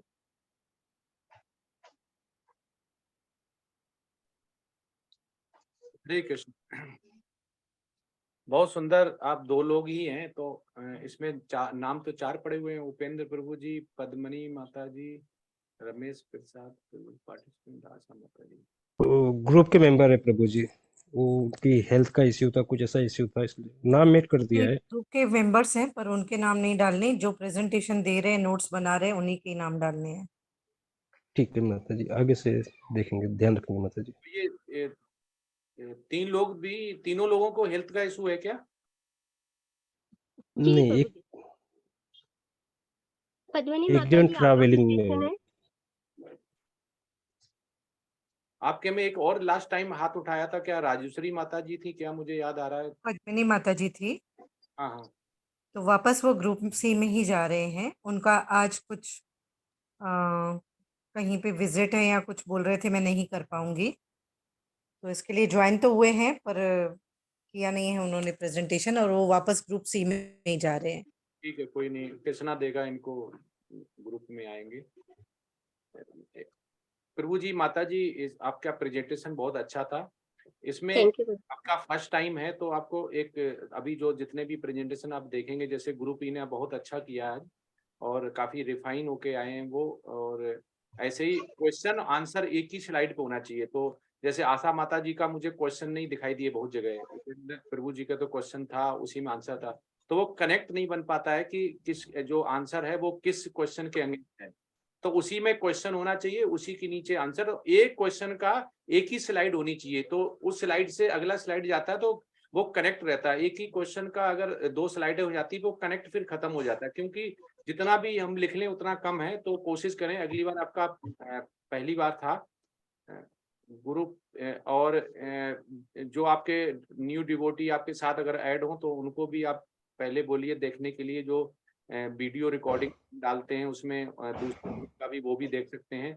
तो अगली बार आप आए तो जो भी क्वेश्चन है उसका आंसर उसके साथ और श्लोका को यूज करके, पिक्टोरियल व्यू, फोटो वगैरह ज्यादा यूज करके एक क्वेश्चन का कोशिश करें कि एक ही शॉर्ट क्वेश्चन है तो एक ही स्लाइड बनाएं। आपका मटेरियल बहुत अच्छा था, आपका कंटेस्ट बहुत अच्छा था, और आप दो ही लोग थे, इसलिए आपको थोड़ा मेहनत भी करनी पड़ेगी। मेहनत दिख भी रही है कि आपके पीपीटी बहुत अच्छी थी और शब्द बहुत अच्छे थे, आपने एक भी शब्द ऐसा रिपीट नहीं था, डुप्लीकेसी नहीं था, कॉपी पेस्ट नहीं था, तात्पर्य से अपनी ही भाषा में लिखा हुआ था। तो ये काफी अच्छा है, ये भी दिखाता है कि हम भगवान को कैसे मानते हैं और भगवान के लिए कैसे करते हैं, क्योंकि हमें भगवान का जब ही ज्ञान योग, जो ध्यान योग बोलते हैं, अनुभूति जब ही होती है जब भगवान से हम जुड़ना चाहते हैं, भगवान की भाव भक्ति आती है, तो हम और ज्यादा अच्छा लिख पाते हैं। जैसे श्रील प्रपाद हैं, श्रील प्रपाद ने क्यों तात्पर्य इतने 18,000 श्लोक और 700 श्लोक का तात्पर्य लिखा और इतनी सारी मोर देन 100 बुक्स उन्होंने लिख पाई, क्योंकि भगवान पे उन पे कृपा थी। तो हम जितना अच्छा लिख पाते हैं, जितना अच्छा गीता से ला पाते हैं, वो भगवान की ही कृपा होती है। तो जितना भी हम भगवान की भक्ति की तरफ जाएंगे, शुद्ध भक्त होते जाएंगे, हम तमोगुण से रजोगुण, रजोगुण से सतोगुण और सतोगुण से शुद्ध सतोगुण की जाएंगे। तो बहुत से लोग कंफ्यूज हो जाते हैं, डिवोटी होते हैं, वो कह रहे हैं कि सतोगुण को ही मान लेते हैं कि हम भगवत धाम चले जाएंगे। ऐसा नहीं है। सतोगुण में आप केवल उच्च लोका, जो हायर प्लेनेट होते हैं, वहां तक पहुंच पाएंगे, क्योंकि किसी न किसी तरह से कर्म कांड और किसी न किसी देवता की आप पूजा करेंगे। लेकिन उससे ऊपर उठते हैं तो शुद्ध सतोगुण में जाते हैं। तो इसमें ही जब आप प्रेजेंटेशन दे रहे थे, इसमें बहुत सारे वो आए हुए कि भगवान का, आत्मा का, परमात्मा का विज्ञान। तो प्रभुपाद जब अमेरिका गए थे तो उन्होंने, जो हिप्पी थे, मेरा पहला क्वेश्चन है इस ग्रुप से और सभी के लिए है, तो उन्होंने क्या बोला वहां पे, कैसे उन्होंने हिप्पी जो हैं, जो इंग्लिश कंट्री में जाके और उनको अट्रैक्ट किया, भगवान की तरफ लेके आए, तो उन्होंने कैसे लेके आए, जो इस चैप्टर के माध्यम से हम बता सकते हैं। दूसरा, जब हम बोलते हैं कि हमारे हृदय में आत्मा है, तो क्या आत्मा एक है, आत्मा एक से ज्यादा है, हृदय में कहते हैं? ये दो क्वेश्चन है पहले, कि प्रभुपाद ने वहां पे कैसे स्टार्ट किया, जो कि प्रस्तावना में, प्रीफेस में आपने देखा होगा, क्या बोलते थे विज्ञान के बारे में, जो यहाँ शब्द आया था ज्ञान विज्ञान। और दूसरा क्वेश्चन है कि जो प्रभुपाद, जो हम समझते हैं कि विज्ञान है, ज्ञान है, तो ऐसे ही वो बताते हैं कि आत्मा जो हमारे हृदय में है वो एक है या एक से ज्यादा है। ये दो क्वेश्चन है।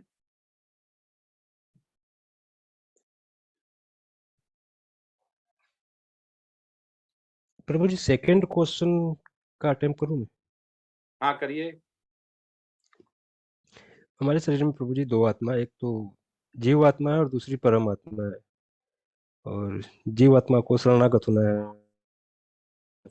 परमात्मा के। दो क्यों है, उसका रीजन क्या है, दो क्यों है, और दोनों का काम क्या क्या है? एक जीव आत्मा है, जैसे एक पक्षी का उदाहरण दिया गया है कि दो पोपट रहते हैं, एक पोपट फल को खाता है और एक खाली साक्षी भाव से देखते रहते हैं। तो जो परमात्मा है हमारे कर्म फलों के खाली साक्षी भाव से देखते रहते हैं, और जो जीव आत्मा है वो अपने कर्म फलों का दुख या सुख भोगता है। नहीं, ये तो आपने एक तरह का डेफिनेशन बता दिया। नीड क्यों आई दो की, और अगर नीड आई है तो दोनों का कार्य क्या क्या अलग है, ये तो आपने एक उसका टाइप बता दिया कि वो भोगता है तो वो भोग रहा है, वो कह रहा है कि मेरे साथ आओ, आप फल यही खा रहे हो भौतिक में। दूसरा, दोनों का काम क्या है, क्यों आत्मा है, क्यों परमात्मा है, आत्मा है तो क्यों है, परमात्मा है तो क्यों है, दो क्यों करने पड़े? केवल परमात्मा से ही काम चल जाता तो आत्मा क्यों आई, और आत्मा से चल जाता तो परमात्मा क्यों आया? हरे कृष्ण प्रभु जी। हाँ यस माता जी। हर जीव में दो आत्मा ही रहती हैं, और क्योंकि आत्मा और परमात्मा, जीव जो है परमात्मा का अंश है, और इस भौतिक जगत में वो अपना उसका जीव अंश है, पर वो परमात्मा नहीं बन सकता, उसका अपना अस्तित्व है। जीव, क्योंकि जीव जो है वो मतलब कि अपने बारे में जानता है, खाली उसको क्या कर रहा है क्या नहीं। किंतु परमात्मा जो है सभी के आगे पीछे, भूत, कहते हैं कि वर्तमान, भूत, भविष्य सभी के बारे में जानते हैं। और इसलिए जो जीव वो है यहाँ पे स्वतंत्र है, वो बिल्कुल अपना कार्य, अपने कर्मों को करने के लिए भगवान उसमें कोई भी इंटरफेयर नहीं करते, किंतु वो फल जरूर देते हैं। जैसा इंसान कर्म, वो भी फल नहीं कहते कि इंसान उसके अपने कर्मों का ही उसे फल मिलता है, जिस प्रकार से वो कर्म करता है। हरे कृष्ण को। हाँ बिल्कुल सही बताया, थोड़ा और सरल कर सकते हैं इसे, कि आत्मा और परमात्मा ये आप ऐसे ही समझ सकते हैं, जैसे हमारे दर्द हो रहा है या हमें भूख लगी, तो ये सब्जेक्टिव हो गया, क्योंकि ये इंडिविजुअल मुझे ही पता है।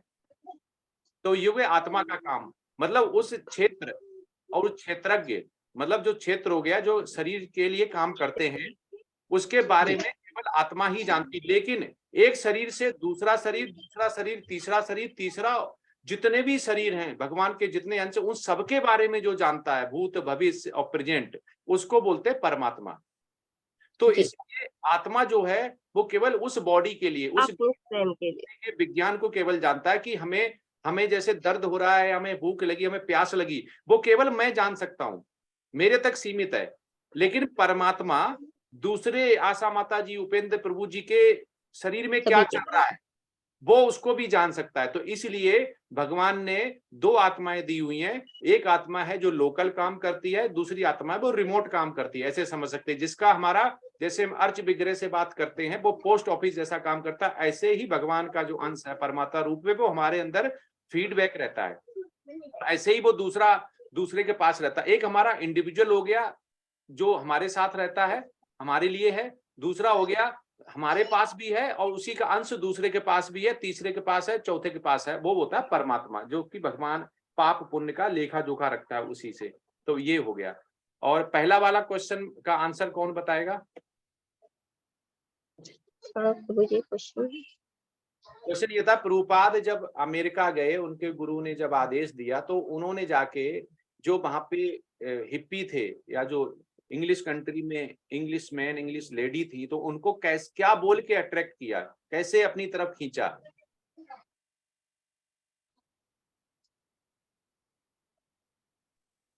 प्रभु जी आप ही एक्सप्लेन कर दीजिए।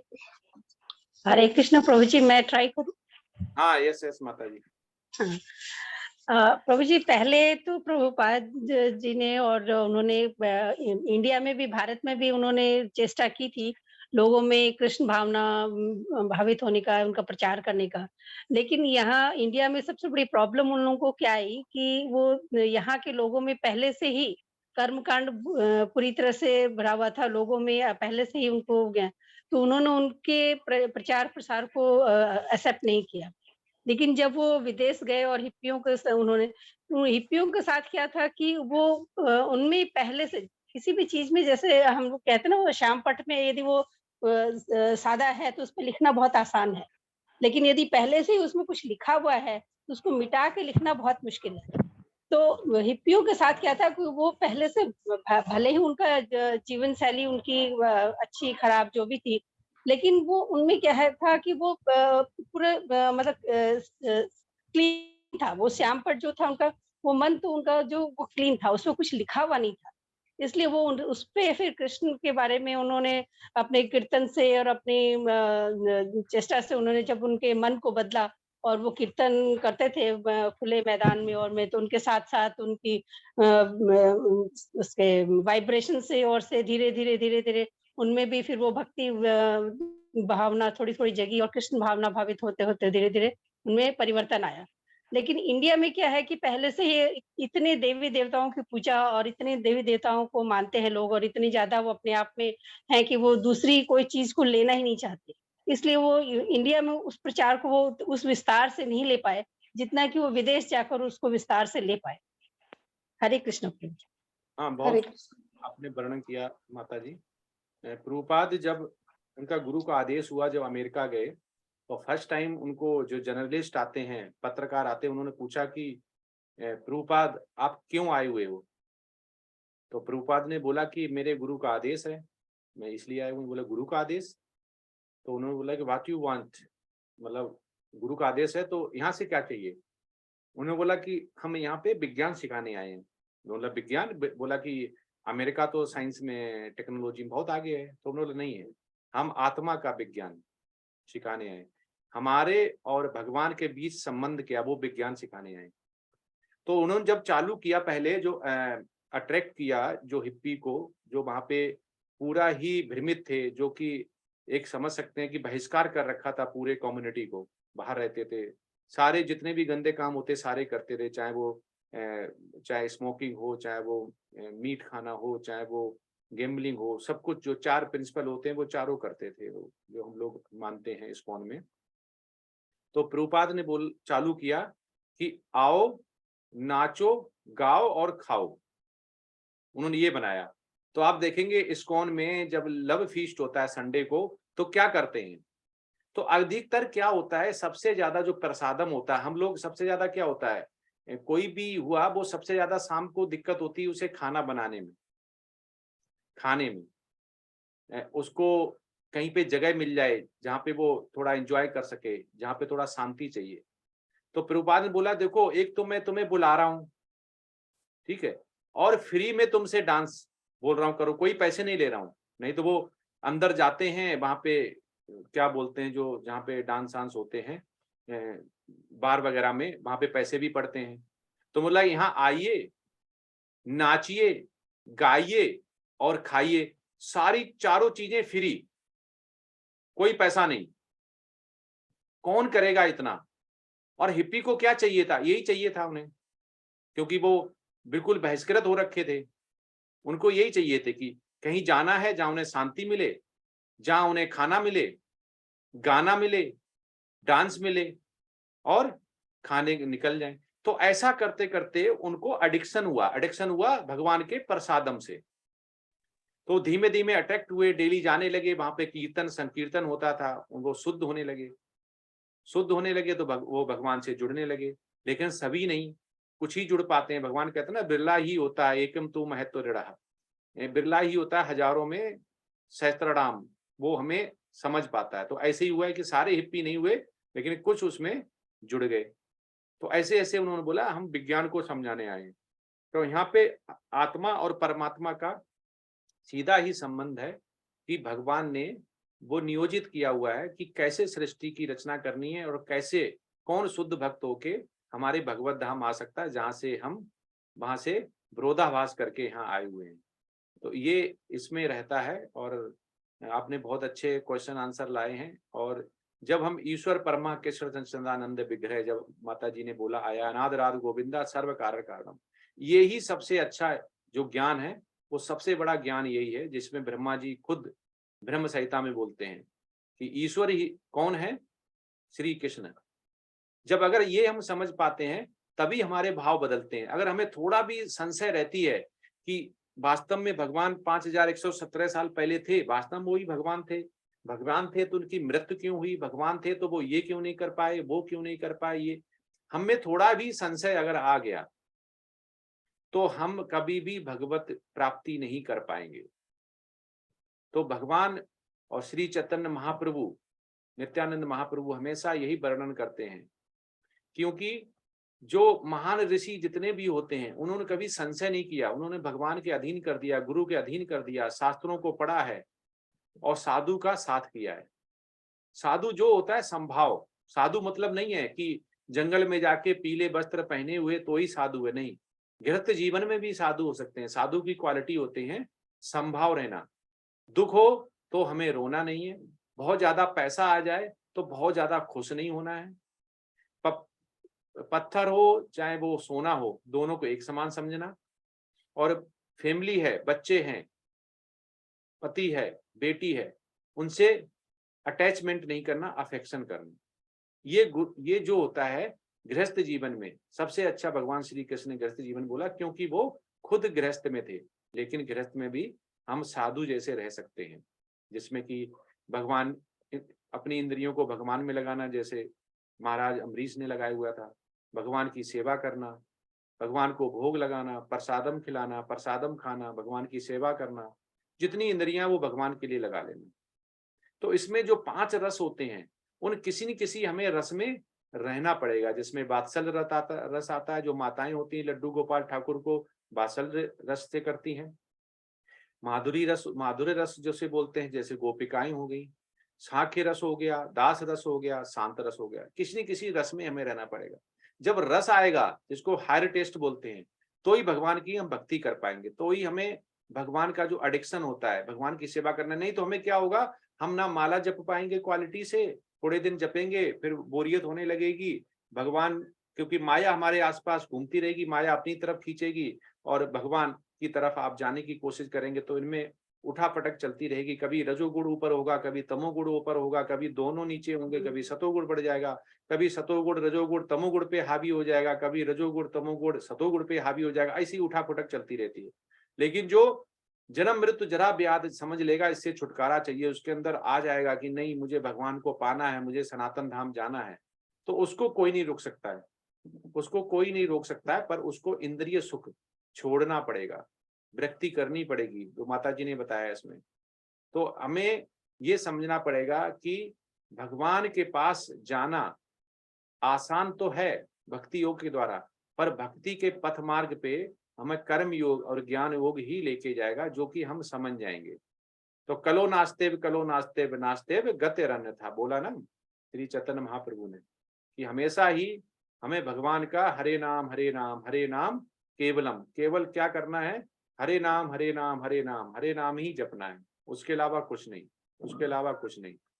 तो आप लोग जो प्रणाम मंत्र है वो हो गया, तुलसी मंत्र हो गया, और सुबह आप मंगल आरती अटेंड करें, जपा सेशन चल रहा है जपा करें, और इसको वाटरिंग करें तुलसी को, जितने भी आप भगवान की सेवा कर सकते हैं, भोग लगा सकते हैं, करें। तो आप देखिए कितनी अच्छी प्रकृति होती है, बिल्कुल प्रकृति जो होती है आपका, जिसमें माया बोलते हैं प्रकृति होती है, जिसमें हम आधिपत्य जमाने, वो धीमे धीमे उन्मुख होते जाएगा, छूटती जाएगी, आपको आनंद आते जाएगा। और आप ज्ञान योग और ध्यान योग तथा भक्ति योग में जो डिफरेंस होता है वो भी आपको पता लगने लगेगा कि भक्ति योग में कितना आनंद आता है। क्यों भगवान ने उसे सेंटर में रखा हुआ है, इसीलिए रखा हुआ है, क्योंकि जैसे सैंडविच होता है और बर्गर होता है, उसके ऊपर नीचे मतलब ब्रेड होती है, लेकिन बीच में मटेरियल होता है जो टेस्टी होता है, वो बीच में होता है। ऐसे ही अंगूठी होती है, तो अंगूठी में हीरा होता है, वो सेंटर में होता है। ऐसे ही भक्ति योग को सेंटर में रखा गया है, उसे ऊपर से ज्ञान योग और नीचे से क्या कर्म योग, उसको पहले टेस्ट लेते हुए तब आप भक्ति तक जाएंगे तो बहुत आनंद आएगा। क्योंकि ज्ञान योग जरूरी है, ज्ञान होगा तभी हम कर पाएंगे।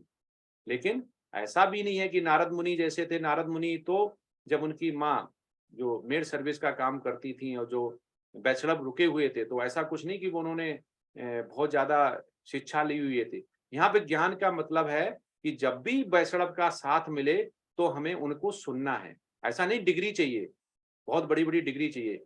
ज्ञान का मतलब है कि हमें गुरु साधु शास्त्र पना होने चाहिए, तीन बहुत जरूरी हैं, हमें तीनों को मानना है, ये ज्ञान होना चाहिए। इसलिए बोला गया ज्ञान से। ज्ञान ऐसा नहीं है कि हम पीएचडी हैं, हम आईएएस ऑफिसर हैं, हम आईपीएस हैं, बहुत पढ़े लिखे हैं, ये मेटेरियलिस्टिक ज्ञान है। इसका आध्यात्म में कोई लेना देना नहीं। आध्यात्म में है कि हमें गुरु साधु शास्त्र को समझना है, गुरु धारण करना है। अब ये फैशन भी नहीं बनना चाहिए। प्रभुपाद कहते हैं गुरु का फैशन बनता जा रहा है, जैसे कुत्ते को पालना होता है वैसे ही गुरु को भी पालते हैं लोग कि गुरु है हमारा। नहीं, गुरु इसलिए नहीं है।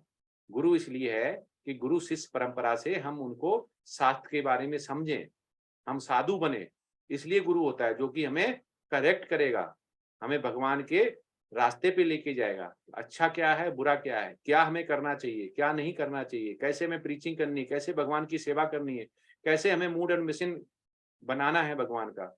श्री चैतन्य महाप्रभु ने क्या बोला हुआ है, गांव गांव शहर शहर तक कैसे पहुंचेगा भगवान का नाम, कैसे सभी लोग इससे होंगे। और प्रभुपाद बोलते हैं तात्पर्य में अहिंसा क्या है, कौन बताएगा? उन्होंने अहिंसा का तात्पर्य क्या दिया है? प्रभु जी अहिंसा उन्होंने बताया कि अगर ये इस ज्ञान को, गूढ़ ज्ञान जो गीता में दिया है, अगर हम उसको आगे नहीं पहुंचाते तो वो हम अहिंसा कर रहे हैं प्रभु जी। नहीं, हिंसा कर रहे हैं, उल्टा बोला माता जी, वो हिंसा कर रहे हैं। हिंसा कर रहे हैं, सॉरी। हाँ, ये बहुत कंफ्यूजन होती है, अहिंसा हिंसा हम शब्द भूल जाते हैं। अहिंसा मतलब है कि हम भगवान से जोड़ें। अगर भगवान से हम जोड़ पाते मनुष्य जीव को तो वो हिंसा है। वो कह रहे आप 100 अस्पताल भी बना लो, वो भी अहिंसा नहीं है, वो भी हिंसा है। क्योंकि आप जैसे किसी ने दारू पी ली, किडनी खराब होगी, लीवर खराब हो गया, वो हॉस्पिटल में जाके क्या होगा, सही हो जाएगा। सही होके आके फिर वो चोरी चकारी दारू पिएगा, मीट खाएगा, स्त्रियों को परेशान करेगा। तो क्या हुआ, ये शास्त्र के अलावा वो ऐसे एक्टिविटी करेगा जो कि पाप में आते हैं। तो इससे क्या हुआ, इससे भगवान नहीं मिले, तो ये हो गया हिंसा। लेकिन उसकी जगह पे हम मंदिर बनवाते हैं और प्रभु लोग माता जी को जोड़ते हैं, रूपात बोलते हैं, तो उससे जितने भी जीव और जितने भी पुरुष स्त्री जो भगवान से जुड़ना चाह रहे होंगे, मनुष्य, वो भगवान से जुड़ेंगे, प्रसादम खाएंगे, अर्च वगैरह की सेवा करेंगे, मंदिर में सेवा करेंगे, मंदिर में जाएंगे, मन लगेगा, ध्यान लगेगा, तो उनको अनुभूति होगी, भाव आएगा भगवान का, तो इसको बोलते हैं अहिंसा। इसके अलावा जितनी भी है वो सारी हिंसा है, ऐसा प्रभुपाद बोलते हैं। हरे कृष्णा। अब किसी का कोई क्वेश्चन है तो आप पूछ सकते हैं, नहीं तो विराम देते हैं।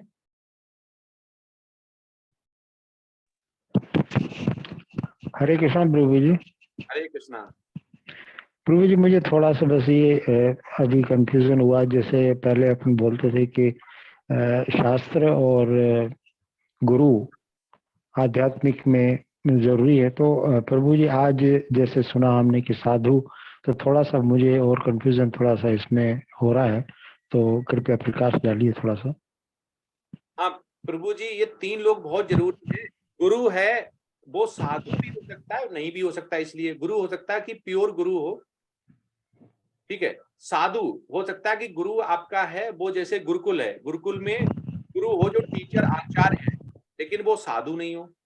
साधु हो गया जो बैसड़ब है, संभाव रखता है, लेकिन वो आचार्य नहीं है। आचार्य मतलब वो हमें वेद शास्त्र नहीं पढ़ाता है, लेकिन जैसे नारद मुनि जी हो गए, नारद मुनि जी हो गए, उन्होंने जब अपने पिछले जीवन में जब माँ के साथ थे तो वो पढ़े लिखे नहीं थे, बालक थे, लेकिन उन्होंने बैसड़ब जो आचार्य लोग होते, शुद्ध बैसड़ब का जूठा जो वो प्रसादम था जो वो छोड़ देते थे प्लेट्स में, वो खाया और वो संकीर्तन करते थे, वो उनमें गुण विकसित हो गए और वो ज्ञान आ गया, उनको ज्ञान आ गया कि ये जो बैसड़ब हैं, जो आचार्य लोग हैं, वो क्या कर रहे हैं।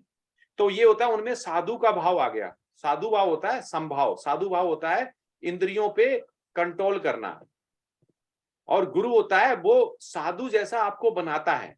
गुरु है वो साधु भी हो सकता है और नहीं भी हो सकता है। वो गुरु जैसे हमारा शिक्षा गुरु और दीक्षा गुरु अलग अलग होता है। शिक्षा गुरु कई हो सकते हैं, लेकिन दीक्षा गुरु एक ही होता है। इसलिए साधु को अलग रखा गया है, क्योंकि गुरु होता है वो अलग हो सकता है। गुरु हमारा शिक्षा गुरु चेंज हो सकता है, लेकिन हम में जो भाव आ जाएगा साधु का भाव मतलब हमें वेद शास्त्रों के हिसाब से चलना है और हमें समभाव रहना है। और जिसको वेद शास्त्र आते हैं, अगर वो कृष्ण भावना भावित नहीं है, कृष्ण भावना भावित नहीं है, तो वो बैसड़ब नहीं है, साधु नहीं है। इसलिए इसको अलग रखा गया, गुरु, साधु और शास्त्र। जी प्रभु जी। प्रभु जी ये तो माना जाएगा कि गुरु है तो वो साधु पुरुष होगा ही। गुरु है साधु हो सकता है, पर गुरु का कर्तव्य और भी ज्यादा होता है। जैसे वो गुरुकुल हो गया, आचार्य द्रोणाचार्य हो गया, वो गुरु थे, लेकिन वो साधु नहीं थे, क्योंकि वो क्या थे कि वो कुरुक्षेत्र में कौरवों की तरफ से उन्होंने युद्ध लड़ा और कौरवों पे आसक्त थे, क्योंकि वो उनका खर्चा पीना पानी वो ही उठाते थे, इसलिए उनमें संभाव नहीं था। अगर वो संभाव होता तो वो कौरवों की तरफ नहीं लड़ते। इसलिए गुरु को अलग रखा गया, साधु को अलग रखा गया। साधु होगा वो कभी भी संभाव रखेगा, उसे ना पांडव से मतलब होगा ना कुरु से मतलब होगा। जी जी प्रभु जी। हरे कृष्ण प्रभु जी। हरे कृष्णा। प्रभु जी, आपने कहा कि यदि ये तीन चीजें होती, साधु, गुरु और शास्त्र, तो कुरुक्षेत्र में महाभारत का युद्ध नहीं होता। तो ये दुर्योधन की तरफ से तो न साधु था, न गुरु था, न शास्त्र था, लेकिन पांडवों की तरफ तो तीनों ही चीजें थी। तो लेकिन दोनों में से एक में जो नहीं था, तो फिर भी युद्ध तो हुआ। युद्ध तो माता जी इसलिए हुआ कि भगवान तो लीला कर रहे थे, युद्ध तो होना ही था, क्योंकि धर्म की स्थापना करनी थी। तो भगवान तो चाहते तो उन्होंने 5 गांव मांगे, वहीं पे अपना उन्होंने अर्ध विश्व रूप दिखाया था, तो वो खत्म कर सकते थे। लेकिन आज हम बद्ध जीव जो यहाँ कलयुग में बैठे हुए, उनको गीता कैसे आती? तो भगवान जब भी आते हैं अपने पार्षद लेके आते हैं। ये दुर्योधन और ये विदुर, जैसे विदुर हो गए धर्मराज युधिष्ठिर के अवतार थे, तो ऐसे ये सारे ही किसी न किसी देवता के, किसी न किसी उनके पार्षद के अवतार थे, जो कि पृथ्वी पे लीला करने आए हुए थे। लीला करके ही हमें, जैसे गाय होगी तो बछड़ा होगा तभी हमें दूध मिलेगा, जो महामात्र में लिखा हुआ है। तो इसीलिए अर्जुन ने वो अपना हमें गीता देने के लिए वो अपना पार्षद का रूप अपनाया और लीला की, तो लीला के लिए थे। लेकिन साधु शास्त्र से हम इस कलयुग में, कलयुग के लिए बहुत अच्छा लागू होता है कि गुरु साधु शास्त्र तीनों को अगर हम मानते हैं तो ही इस कलयुग में हम जा सकते हैं भगवत धाम, सनातन धाम। लेकिन हम आते हैं अब द्वापर में, तो द्वापर में भी गुरु साधु शास्त्र, गुरु तो दुर्योधन के पास भी था, वही सेम गुरु वही था पांडव के पास। साधु वो साधु दोनों बन सकते थे उस गुरु के द्वारा, दुर्योधन भी बन सकते थे, पांडव भी। लेकिन पांडव साधु हो गए क्योंकि उन्होंने 2 बार अपना जो बोलते हैं लाछा गिरा, एक बार हुआ तब उन्होंने वनवास लिया था और एक बार हुआ। लेकिन जब हम गुरु साध लेते हैं, गुरु मान लेते हैं, गुरु हमारी मदद करता है साधु बनने में। जैसे जब वो लाछा गिरे के लिए जा रहे थे तो उन्होंने, विदुर जी ने उनको ये दिया कि जब भी आग लगती है तो सांप अपने बिल में चला जाता है, ऐसा करके उन्होंने बोला। तो धर्मराज ईश्वर समझ गए कि ये कुछ कहना चाहते हैं, अलग से बोला हुआ इन्होंने, वो समझ गए। तो उसके बाद जब वो वहां पे पहुंचे तो उनको एक और जो कारिंदा बोलते हैं गया और उसने फिर वही शब्द बोला कि जब आग लगती है जंगल में तो पशु पक्षी या सांप हो वो बिल में चला जाता है। तो वो कहना चाह रहे थे कि नीचे से खोद लो, मतलब जमीन के नीचे सुरंग बना लो, उससे निकलना पड़ेगा। तो ये क्या हुआ, ये गुरु की वजह से हुआ, क्योंकि उन्होंने शास्त्र माने। विदुर शास्त्र में बहुत निपुण थे, राजनीति में बहुत निपुण थे, इसलिए उन्होंने समझ लिया। तो हम जब गुरु का साथ लेते हैं तो हम ये सामने वाले की जो होने वाला होता है वो हम समझ जाते हैं। और साधु, साधु मतलब होता है संभाव रखना, वेद शास्त्र की नॉलेज होना। तो दुर्योधन के पास जो था वो ही था पांडवों के पास, लेकिन उसने शास्त्र नहीं माने।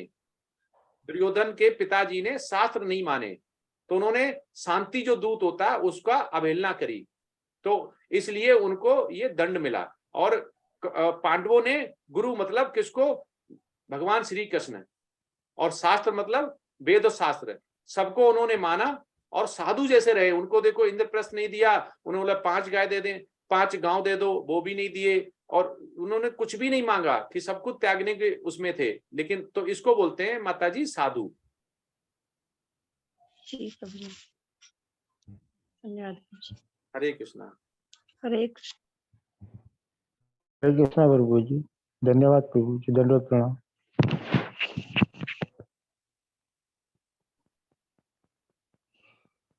सभी का हो गया जी प्रभु जी। अटेंडेंस लेते रहना वो और टाइम पे भरते भी रहना, और उसमें माला जो एक्चुअल माला है वो लिखना, और टाइम के हिसाब से सुबह का ब्रह्म मुहूर्त में आप माला जप करें, उसमें ही आप आरती दिखा सकते हैं, और आप मंगल आरती सुबह देख सकते हैं। जपा सेशन आप नमा निष्ठादास प्रभु जी के साथ ज्वाइन कर सकते हैं।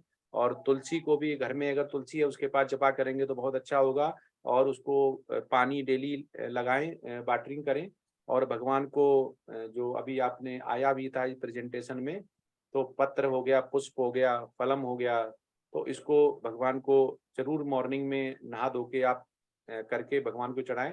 आपकी सेवा देख के भगवान जरूर आपको तत्वतः जैसे बोलते हैं। और यहाँ पे तक्षुरु भी आया था कि भगवान को सुनना पड़ेगा, हमें वैष्णव को सुनना पड़ेगा, सुनना ज्यादा है हमें, बोलना हमें कम है, तभी उन्होंने बोला।